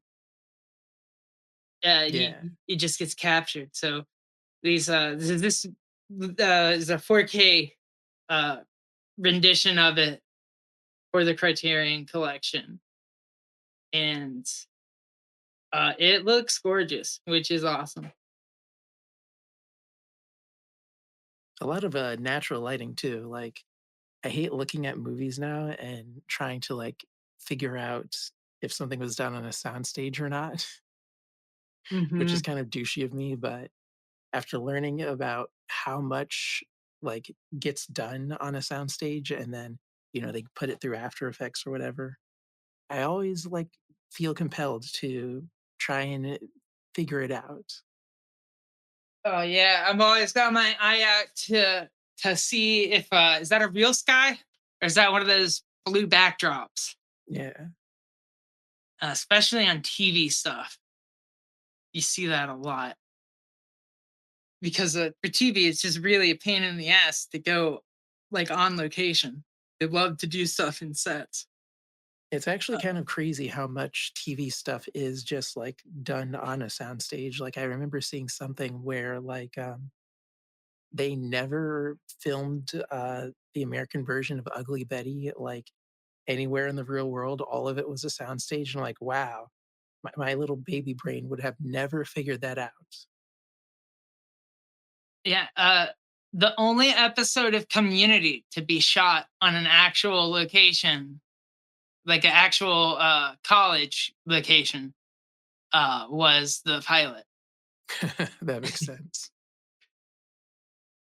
And I think maybe there was one other time they went to a location, I think. And I can't remember. I could be wrong. Maybe they didn't actually go to a location, but I feel like I remember from the commentary, they go to like a little Western town. And it's for that flashback episode where Annie's remembering all the moments that she thinks were romantic. And it's like Jeff being like, oh, don't step in cow poop. Or like just looking at her and saying hi or something. There's a lot of little clips from that episode where they're like at a little Western town for no reason. And I think that was an actual location they went to, if I'm remembering correctly. But yeah, one of the things of this movie, my favorite gags, is all the food. There's no labels, there's no brand names on anything. The food is labeled, it'll be like he's eating a can of food, it just says food. Or like they go to a mini mart and it's like oats, rum, gin, cereal, and like the whole movie's like that everywhere, and it's wild. There must have been a lot of work to do, but it's very funny to me. Worth the extra effort. Like maybe it's just a me thing, but I get kind of annoyed when I see like a bag of Fritos in a movie. I know it's Not just a like normal, but I feel like the extra effort to obfuscate that sort of thing, depending on the movie, it goes a bit further. I don't mind it too much if they're not shoving it in my face in a way that isn't funny. Like if they've worked it into the plot, Um, if they worked it into the pot or they've made it a joke in a way that's funny, Community does this famously with theirs. Um, 30 Rock, I think, did it pretty good with theirs too, with the Snapple stuff Yeah. and some of the other ones. There's a really good gag in American Dad where they're doing the National Treasure parody episode. And him and Steve and Stan are there. And they're talking about something. It's like they just have this breakthrough conversation. And then Steve's like, but what I don't understand is why do we have to come to like a Burger King or a Wendy's or whatever to have this conversation? And Stan's just like, because the economics of television have changed, Steve. That this makes me laugh. That episode's also where the classic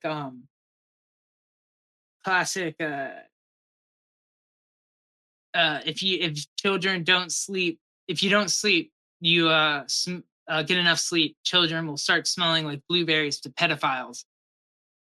And later on, there's a bit where there's this like security guard, and he's like, "You smell blueberries?" Oh And no. Steve had just ran by.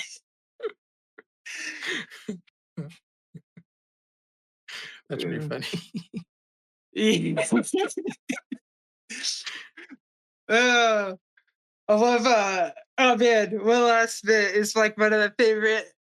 I say this a lot. I have so many favorite American Dad gags, but stands out. They're having a guys' night, and there's this kid, and Stan's dancing, and this kid goes up, and he's like dancing. He starts dancing with him, and the dad's like, "Come back here, David.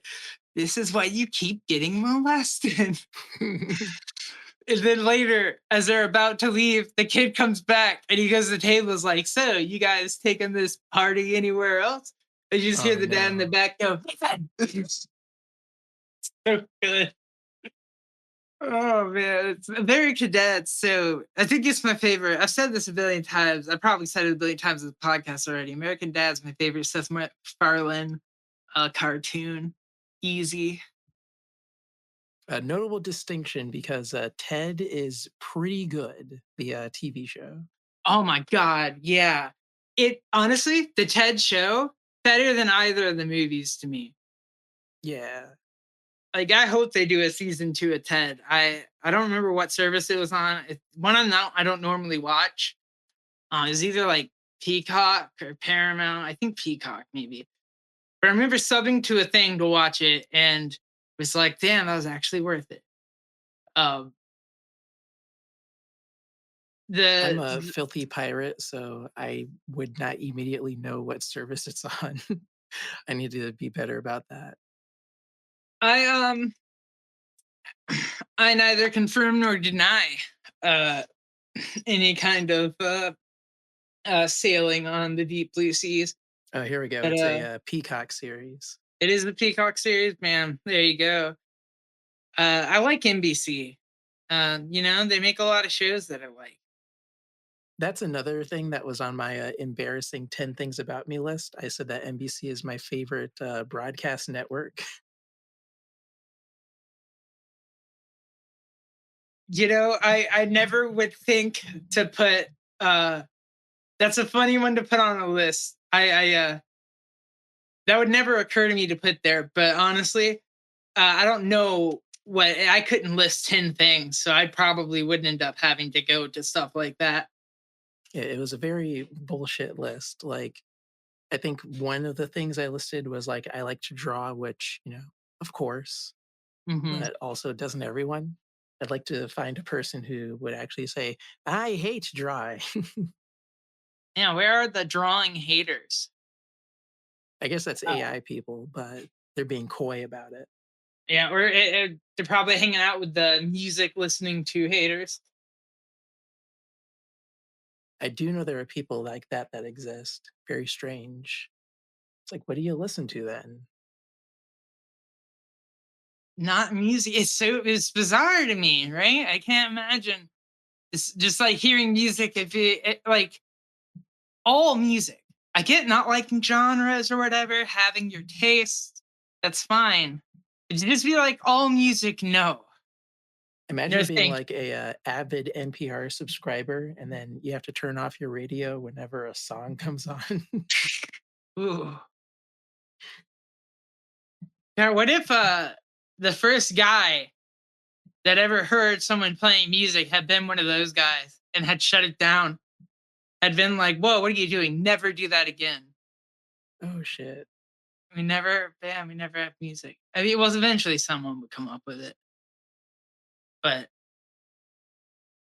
yeah, I bet you someone was poo pooing on it back then. But you know what? At the same time, they're probably fucking bored. So maybe they wouldn't. Maybe someone smacking two sticks together around the fire was all they had going for them. Yeah, that makes sense. Because, like, you think about it, humans, they've been around for, hundreds of thousands of years, like I think two or 300,000 years, modern humans. Um, and we only figured out writing like about, I don't know, 10 to 8,000 years ago or something about that, about when modern history begins, is when we figured out writing.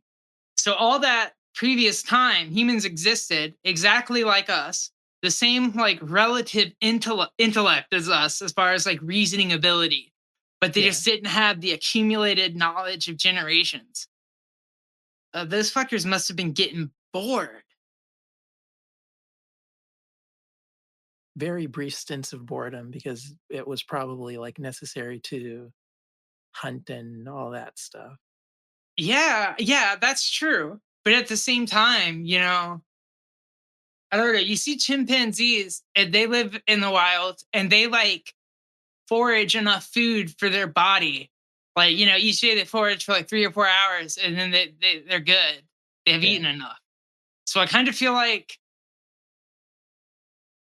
I mean, humans were probably doing a lot of work, but, I look at like Native American tribes and I think that, I don't know, that's probably a lot closer to how a lot of people lived for a long time than you think, because like they weren't like doing a lot of stuff with like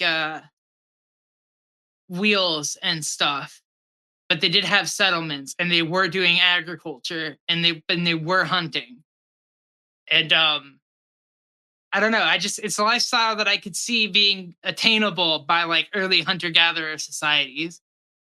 Uh Even before we had like writing, we would still True. have some degree of agriculture and stuff. Uh Really, I don't know, interesting stuff to think about, like what life must have been like back then for those people.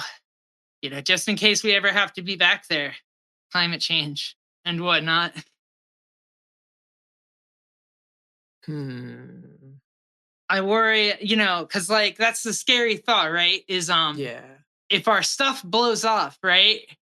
Before, like if the climate change gets too bad and like our societies fall apart, but it's before we've really got renewable energy, we won't have the same easily accessible oil reserves we had during the first industrial revolution. Nowadays, the oil is harder to reach places that we can only get to because of technology we have. So if we like lost access to that, we wouldn't even really have the stuff we needed to start manufacturing things And people wouldn't like be able to like charge their phones or their Nintendo 3DSs. mhm. It would be a sad day. No phones, no 3DSs, no switches. No meme sites. They're gonna have to get their memes from paper books. Goodness. They'll have to man, can you imagine people going back to reading? Ugh. Oh, that would be so fun. The For Dummies series would really start popping off. Yeah, I was about for dummies books in high school. It's like, I think hey, some of I'm a my dummy, about to not be. for dummies who don't want to be dummies, or complete idiots guides, which were like the knockoffs for dummies books. Oh, I always thought they were the same thing.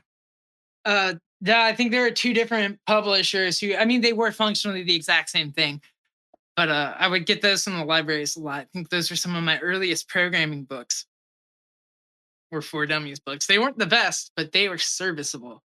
Oh yeah, very serviceable. I think my first website was made with one of those, like teaching you very rudimentary HTML, and then like once I had gotten the hang of like building the page and then designing the page, and I got really, really frustrated with like trying to figure out how to get my pages online and then having to have my mother explain to me that like web hosting costs money. So then I Yeah. wasted like probably two of my pre-adolescent years trying to figure out free hosts, and then getting angry again when like the free host wouldn't let me like upload my raw HTML. Oh my goodness, yes. A very formulating experience really pushed me into like the self-hosting pipeline, as it were.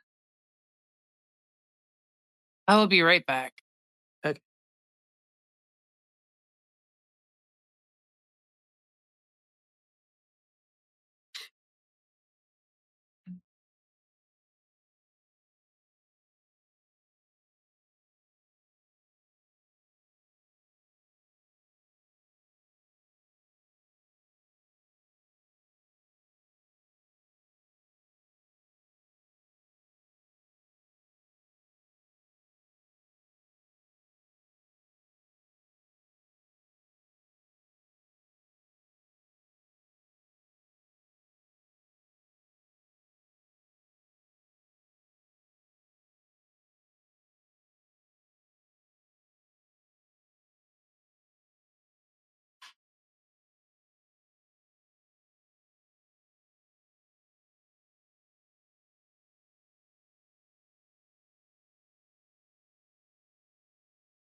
All right, I am back.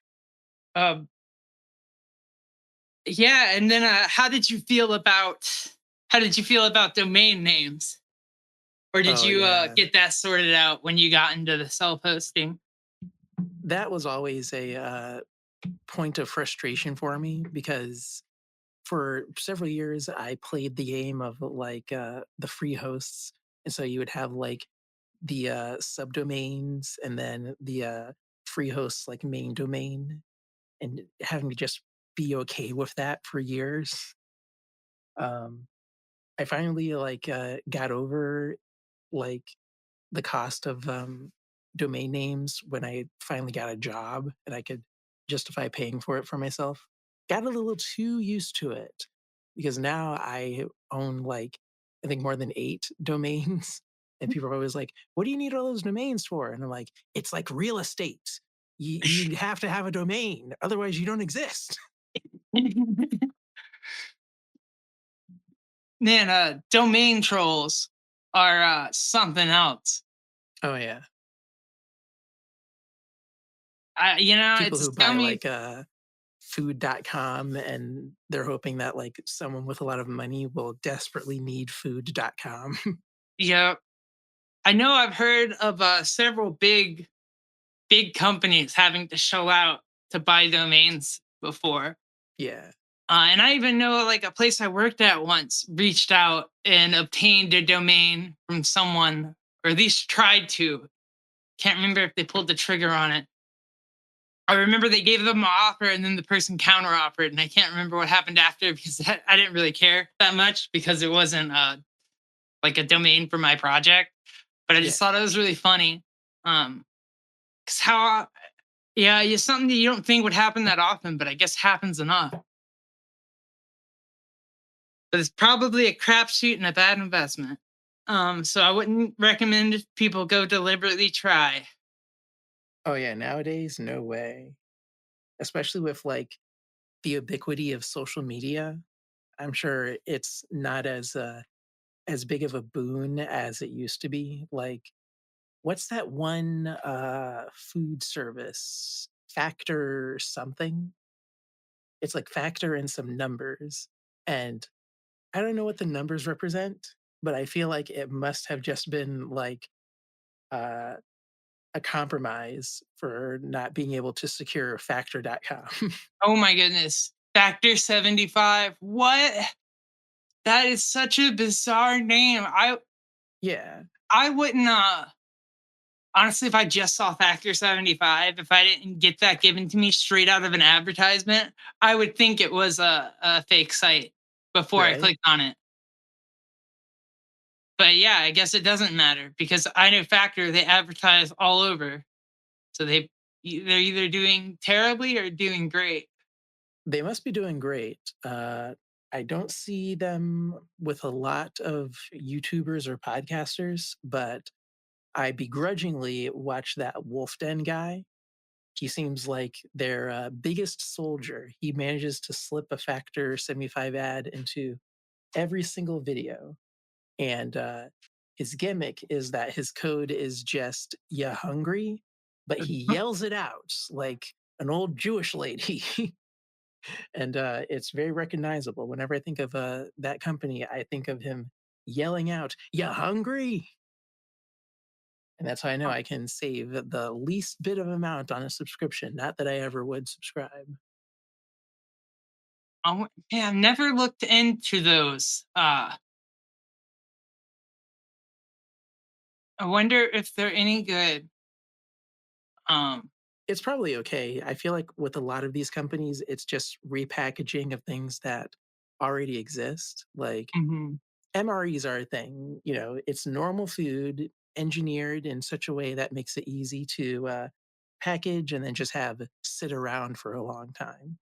And mhm, so, if these are actual chefs, like how their ads say, making actual food, it's probably cooked in such a way to facilitate that sort of scenario. But what you would be losing is like that actual human person made quality. I feel like fresh food is fresh food. Even if it's preserved, it's not going to be fresh. And so mhm. that's always my concern. Yeah, I agree on that. I am very okay with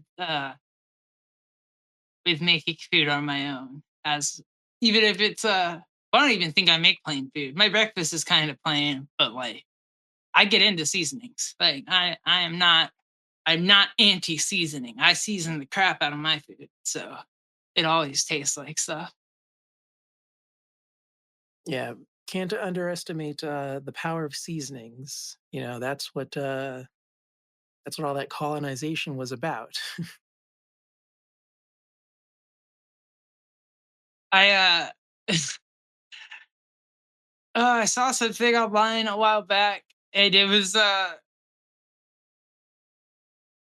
it's some racist being like, "God, who even wants your whatever seasonings anyway?" And it's like, motherfucker, like Great Your Britain fought ancestors did, you wars. douchebag. Yeah, Yeah, that's how important that shit was. You got no clue. they got Uh, just a little smidge of cumin, and they were like, fuck everything. We need this." right?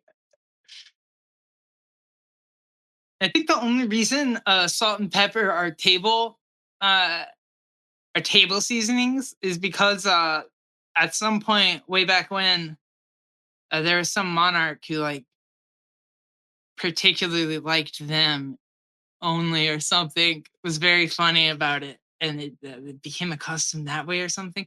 I mean, I shouldn't say that without having the whole anecdote, but whatever. People go spread that as if it's true, and and go and make up your own monarch to assign to it. Um, don't Oh, that tell would be people I funny. told Like you to. a Jerry Lithgow the second. Yeah, Julius the third of France. Uh, only salt and pepper. The French very angry, for that generation because they wanted to cook other food, but he wouldn't let them.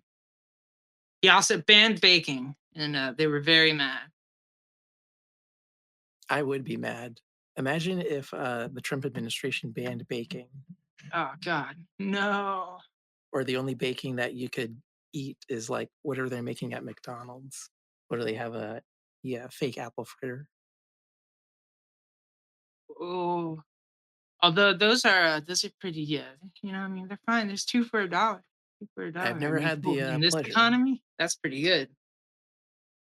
That is pretty good. I feel like vending machines give you less for more. Yeah, especially especially airport vending machines. Ugh. Oh yeah, I just wanted a bottle of water the last time I went on a flight, and it was like $6. Right. Holy shit. I'm like, it's water. What the hell? Yeah, that's wild. So yeah, you seen anything anything new this week? Anything interesting? Not really. I've kind of been on a real big boring guy streak. Um, all this week, I've just been watching The Simpsons, the original Aggressive Retsuko webisodes, which are just like 4 minutes long. Um, Powerpuff Girls. Oh, Doom Patrol. I finally am getting caught up on Doom Patrol. The Oh longest snap. time, everyone has been saying, you gotta watch Doom Patrol. And I'm like, I'll get around to it. I just like always had the worst expectations with that kind of thing. Like, Hmm. I wasn't super into what was it called? Legends of Tomorrow or whatever it was, that CW show. Yeah, yeah. I heard They people liked it, but it wasn't really my sort of like tone, wasn't what I was keyed into. But yeah Doom when Patrol, I'm kind of liking. I love that it's in the proper aspect ratio. A lot of really good lighting. I'm assuming all of this is like being shot mostly on like location and not just a soundstage. Just getting started on season 3, but that'll probably be like a few weeks from now. I like to space things out rather than like just continue to like trudge through something.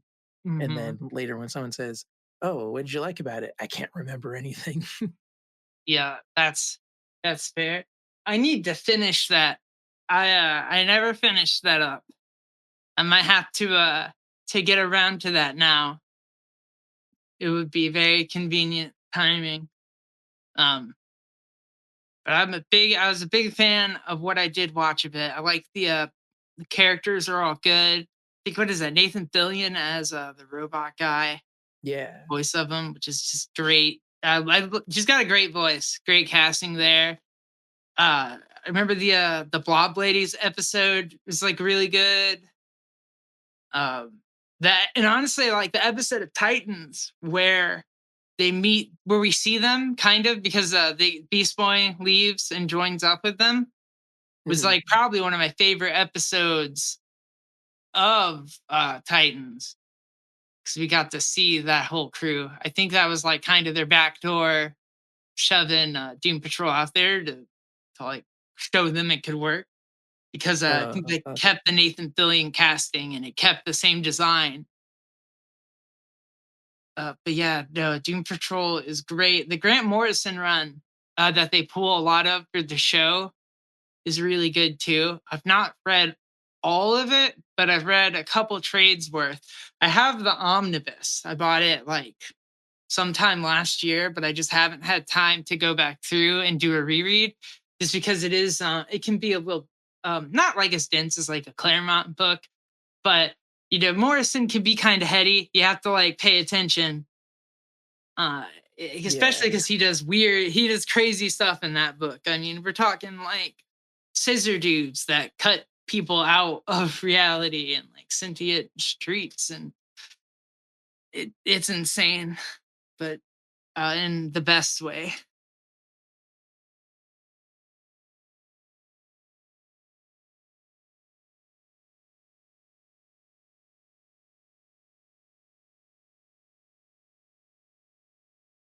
But been watched a handful of Thanksgiving specials this last week. Oh yeah. Pretty good stuff. Uh, I think King of the Hill or Bob's Burger, one of those two, have my favorite Thanksgiving episodes. Other shows may do them good, but those shows I think do them best. I really like that one episode of Bob's Burgers where we discover that Bob has been sabotaging his own like super perfect Thanksgiving turkey meal. Oh, that episode's so good. Uh, the everything. The Louise trying to make Gail break is pretty good. The conversation with the guy who thinks Bob's hitting on him is hilarious. Oh yeah, the butcher from the grocery store. Hmm. Um, I'll see you tomorrow.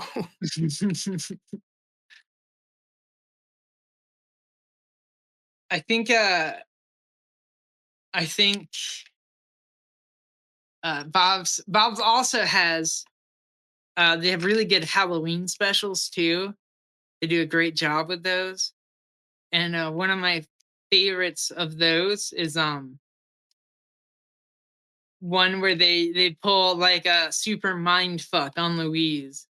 They throw a really shitty haunted house to make her like think that they just did a really bad haunted house. But then they had a whole little looks like they're about to be serial killed thing, and it's very good.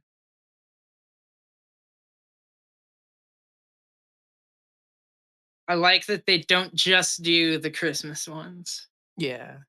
It seems like that's the thing with a lot of shows. It's like Christmas is the only holiday that exists.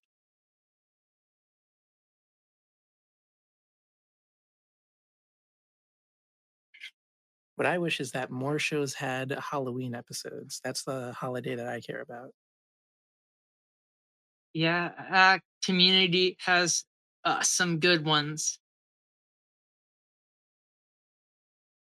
I really like the zombie parody episode. That one's just gold through and through. That was a good one. The ending was kind of crazy, but I guess it's crazy in a funny way.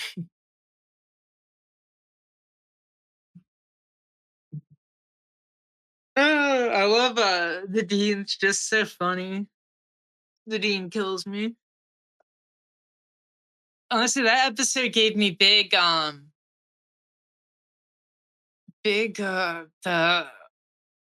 Living Dead vibes. The one that's like kind of campier. I think like the third movie in that series kind of reminds me of it a little bit because like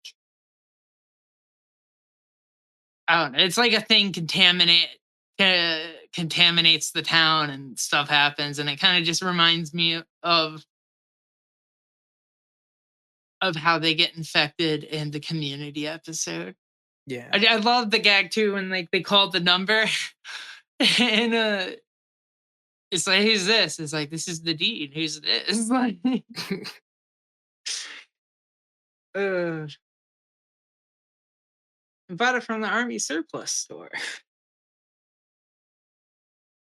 I've never been to an army surplus store. I wonder if they have good stuff. Probably. I think so. It's kind of a 50-50 chance if you'll get price gouged or not, because like the fact of it being surplus means that it shouldn't cost that much, but a lot of places will arbitrarily jack up the prices. And that makes me go, okay, not going to the surplus store ever again. But every now and then I'm like, hey, let's go check out the surplus store. Yeah, you got to do that. You got to get the Doom prepper money. Those Yeah, guys have deep pockets, so drain them.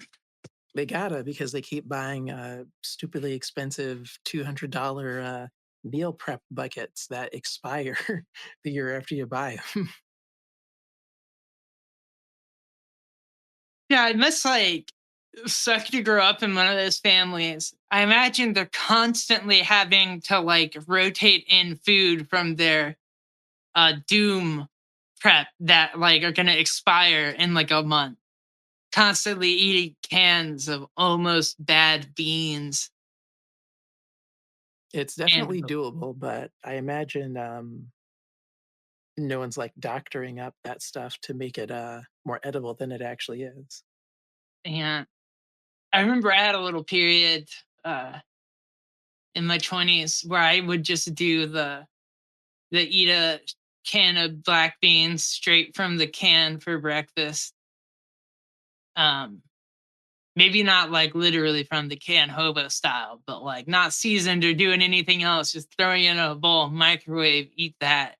Yeah. And pretty boring way to eat. Don't recommend it to people who want to enjoy food. I like beans. It's just beans straight out of a can. You know, they're not the best beans texture wise or like seasoned wise. Although they are salty as fuck, so you'll get your sodium. But they don't That is even a taste good as point. salty as the Like sodium. having good food is also a good way to like not make oneself miserable. Like Mhm. don't be like me and just like skip breakfast entirely. And if you are eating breakfast, have it be something tasty. Maybe you'll be like less of a bad person in real life as you go throughout your day. To anyone listening. Yeah, I'm a big breakfast skipper a lot of the time. Well, at least not like I don't eat breakfast right when I get up because like Yeah. I'm just normally not hungry when I get up. So I would always skip breakfast when I went into work. Nowadays, I just call lunch. I mean, my lunch is basically just breakfast because like I eat it a few hours after I wake up. Um, but I used to not really do that. I was a big breakfast skipper.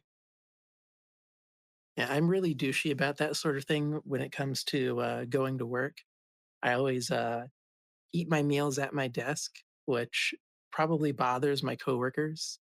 Like, I remember one time I had ordered some Taco Bell, and the guy sitting across from me was like, "Hey, is someone eating something? What is that? What's going on?"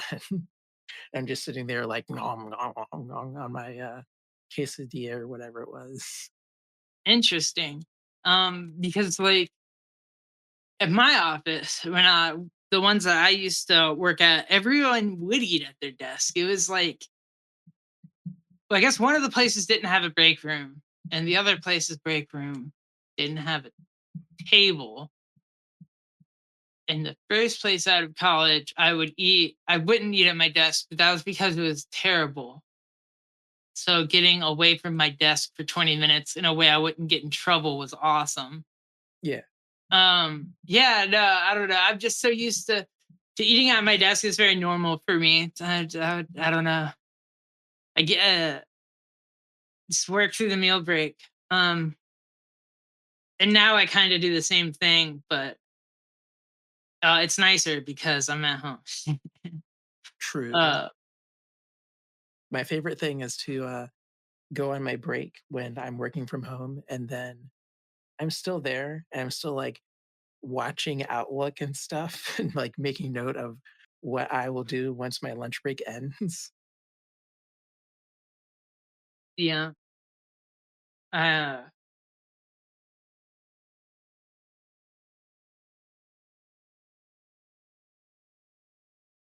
back. Damn, I don't even know. I lost it. My brain is very scattered today. Well, it is a the end of the month, I think.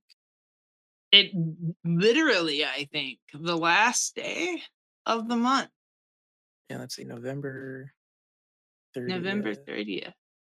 The audience can judge how long it takes uh, me to get this one out. Uh, Although we're Oh in a yeah, kind I of a guess that flow. affects the kayfabe if people know how long it takes for an episode to get made. Yeah, well, it's not like we're super timely on anything anyway, which I'm fine with. I don't. I don't particularly care to be commenting on whatever the latest thing is. I'm more interested True. in just whatever I'm interested in, which I think is a fun way to go about it. Yeah, if people want the latest news, that's what streamers are for. And I guess the New York Times. Yeah, if even, I mean, who reads? Yeah, instead of calling it mainstream media, I'm gonna call it legacy media because I feel like that is a better representation of what it really is. It's kind of the leftovers of a bygone age. Whenever I hear legacy, I think of like comic book characters and how like there are older versions of certain characters and then newer versions of characters that that like supersede the older versions of characters. And so like whenever someone's talking about like the Green Lantern, it's like, oh, are you talking about the current Green Lantern or legacy Green Lantern? And if so, which one? Because they're they kind of they've had a lot of Green Lanterns. They had, let's see, the first one who wasn't even related to the other Green Lanterns because his powers were magic. Um, then the Silver Age like rebooted him into a space cop with Hal Jordan. And then they made him go crazy. And they threw Kyle Rayner out there. And then we got John Stewart at some point, who became really popular because of the DC animated universe. Um, and then I don't know when uh, the other guy, the other blonde haired guy, showed up, or when Jessica Cruz showed up, or any of the other lanterns, because there's so many of them now. But Which yeah, isn't bad. It's kind of like a Spider-Man sort of thing. Is oh there even yeah, like a DC equivalent of Spider-Man? Maybe the no, Flash. not really. Although they did try. They tried with, I think it was Sideways. They tried with this, and it didn't really go anywhere. Um, but this guy was definitely being pitched as a new hero who is trying to fill like Spider-Man niche. Oh my god. Um, I did not read a ton of his stuff, but I've seen bits here and there. Um, Very interesting costume design. A lot of almost boomerang iconography, yeah, a lot of arrows, a lot of but then his powers are like teleportation. yeah. I guess maybe it looks like a portal open or something. I don't know. It's a very odd thing, but but DC, I feel like handles the legacy character stuff. I don't. I guess when I think of legacy characters, I think of DC more than Marvel. Although I know Marvel probably has a few. Um, but I really do think of DC more in that way. Like you Yeah. mentioned, the Flash, Wally West. You know, Barry Allen was dead for decades. Wally West, Wally West was the Flash. But then Didio gets in charge, and he wants his childhood flashback. So that's when we get rebirth. People bring back, God, what's his name? Barry Allen.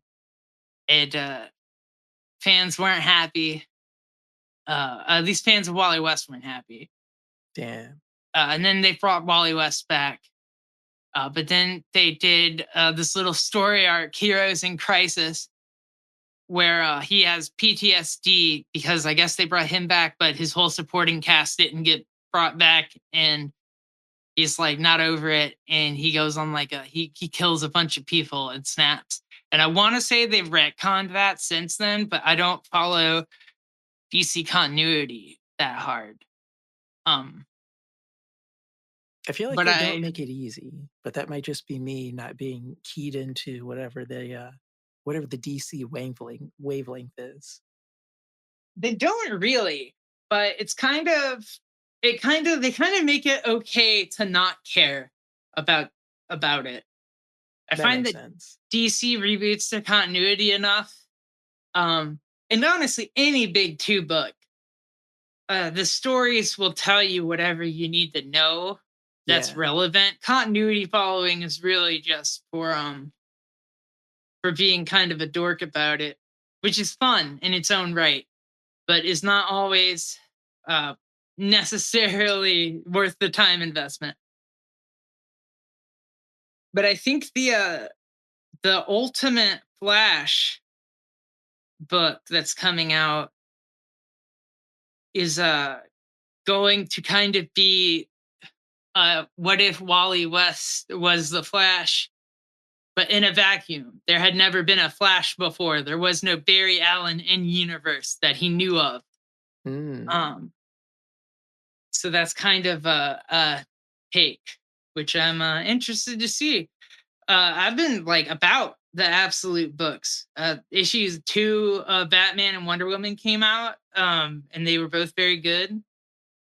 Yeah, I've been enjoying the art direction in those books too. Like, I don't want to say I've been getting fatigued reading a lot of DC stuff, but I at least like seeing the differences that are at work in these books.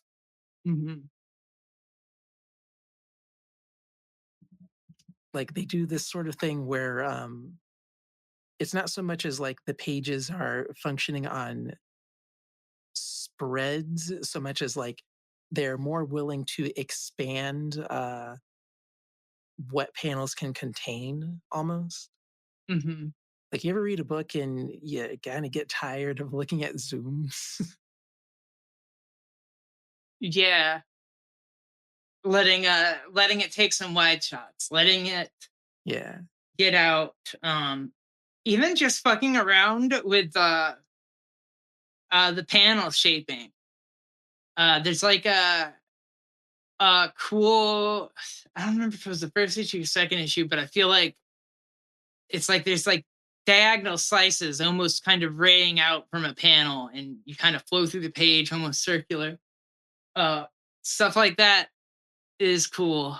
Um, One thing you see a lot with he's not doing either of these books, but he's done a lot of stuff for both Marvel.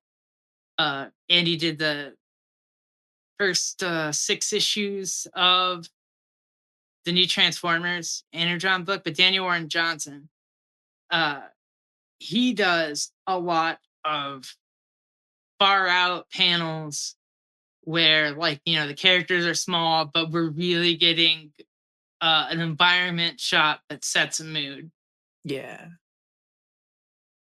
which is always very nice. I feel like DC attracts really strong artists. And sometimes they can lean more into like representational art, and I don't think they take enough creative liberty, but they do get a lot of really good talent over there. So sometimes, when DC art is hitting, it hits really hard. I feel like, not that Marvel art doesn't, but just I think on average they tend to pull more better art talent for their really big stuff.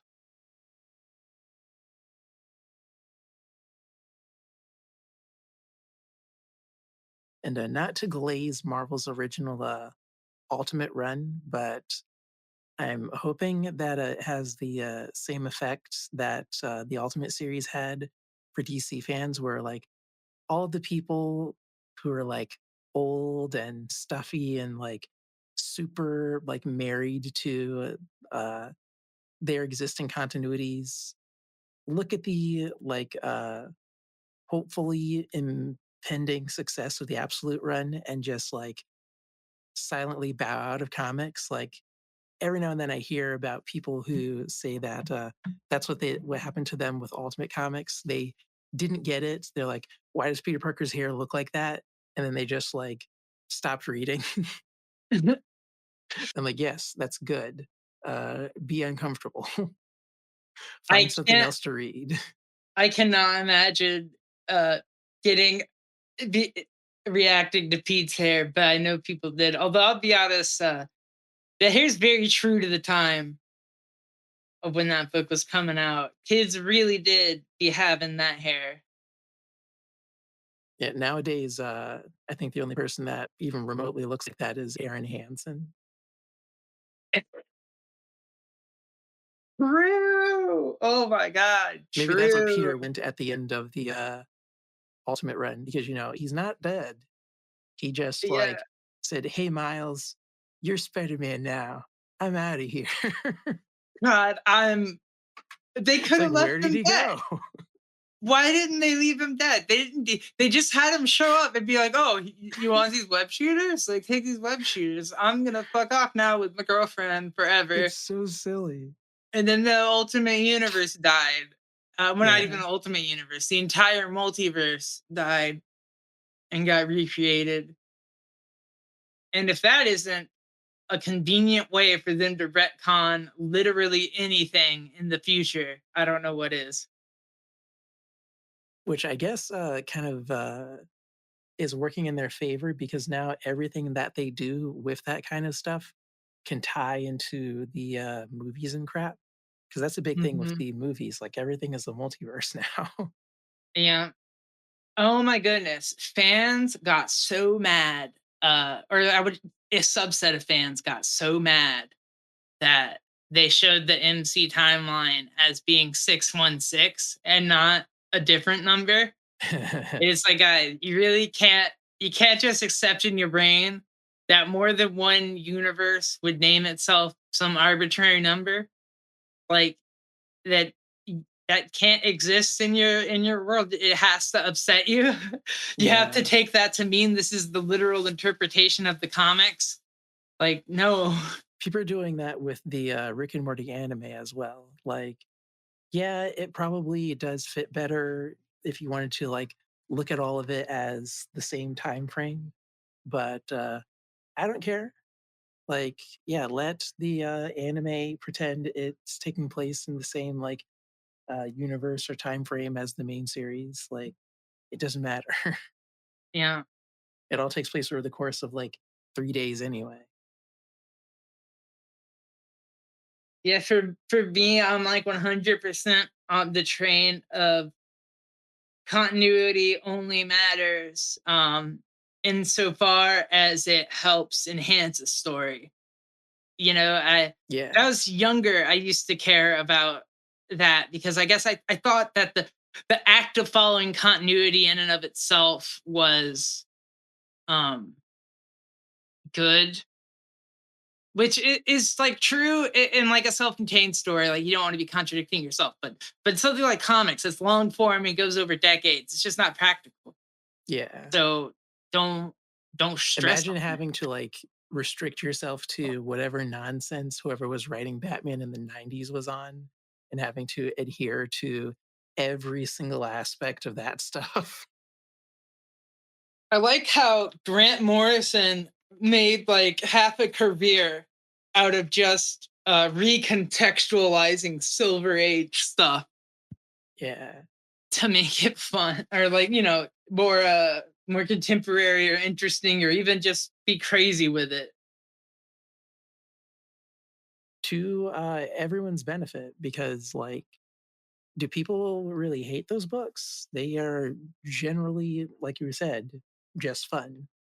Yeah, not people. Well, I don't know. I think for Grant Morrison's Batman run, I see like a 75-25 split where like three-quarters of the people seem to really like it. And then there's about one quarter that's really grumpy. But there's like one quarter of comic fans that are just really grumpy about everything. I don't think they've ever actually been happy Yeah. about anything. Like, maybe they were forced into the hobby, and so now they just have to, like, LARP as, someone who's part of the team, but they secretly hate everything.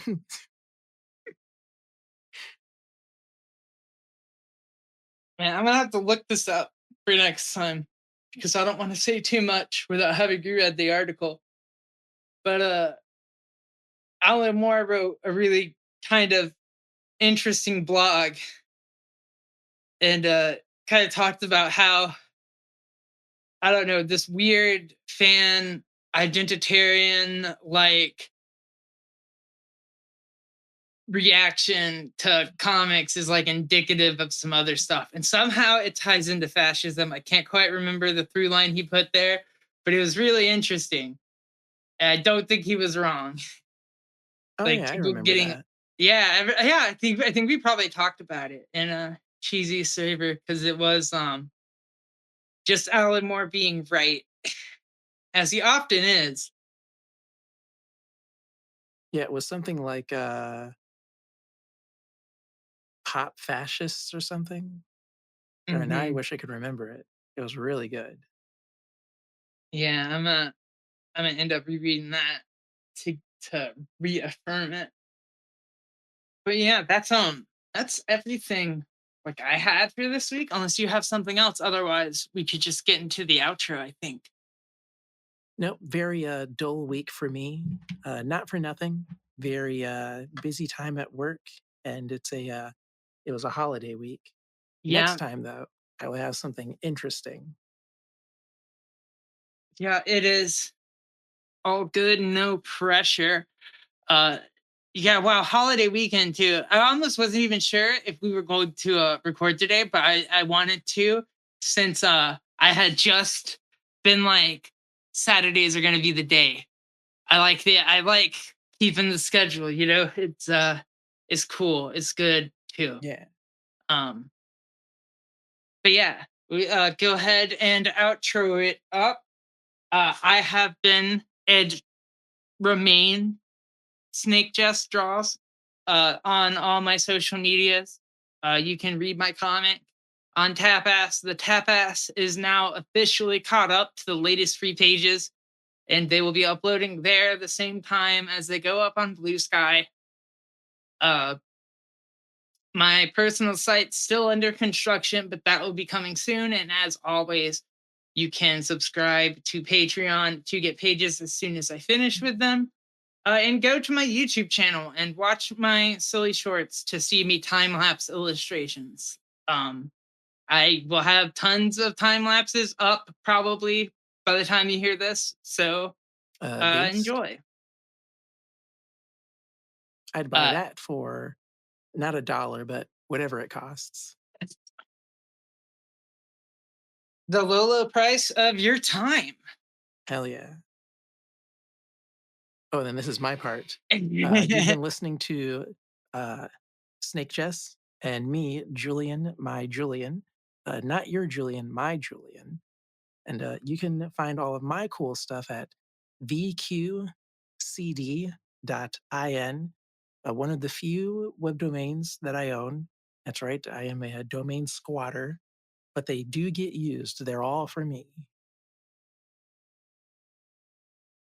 And thanks for listening.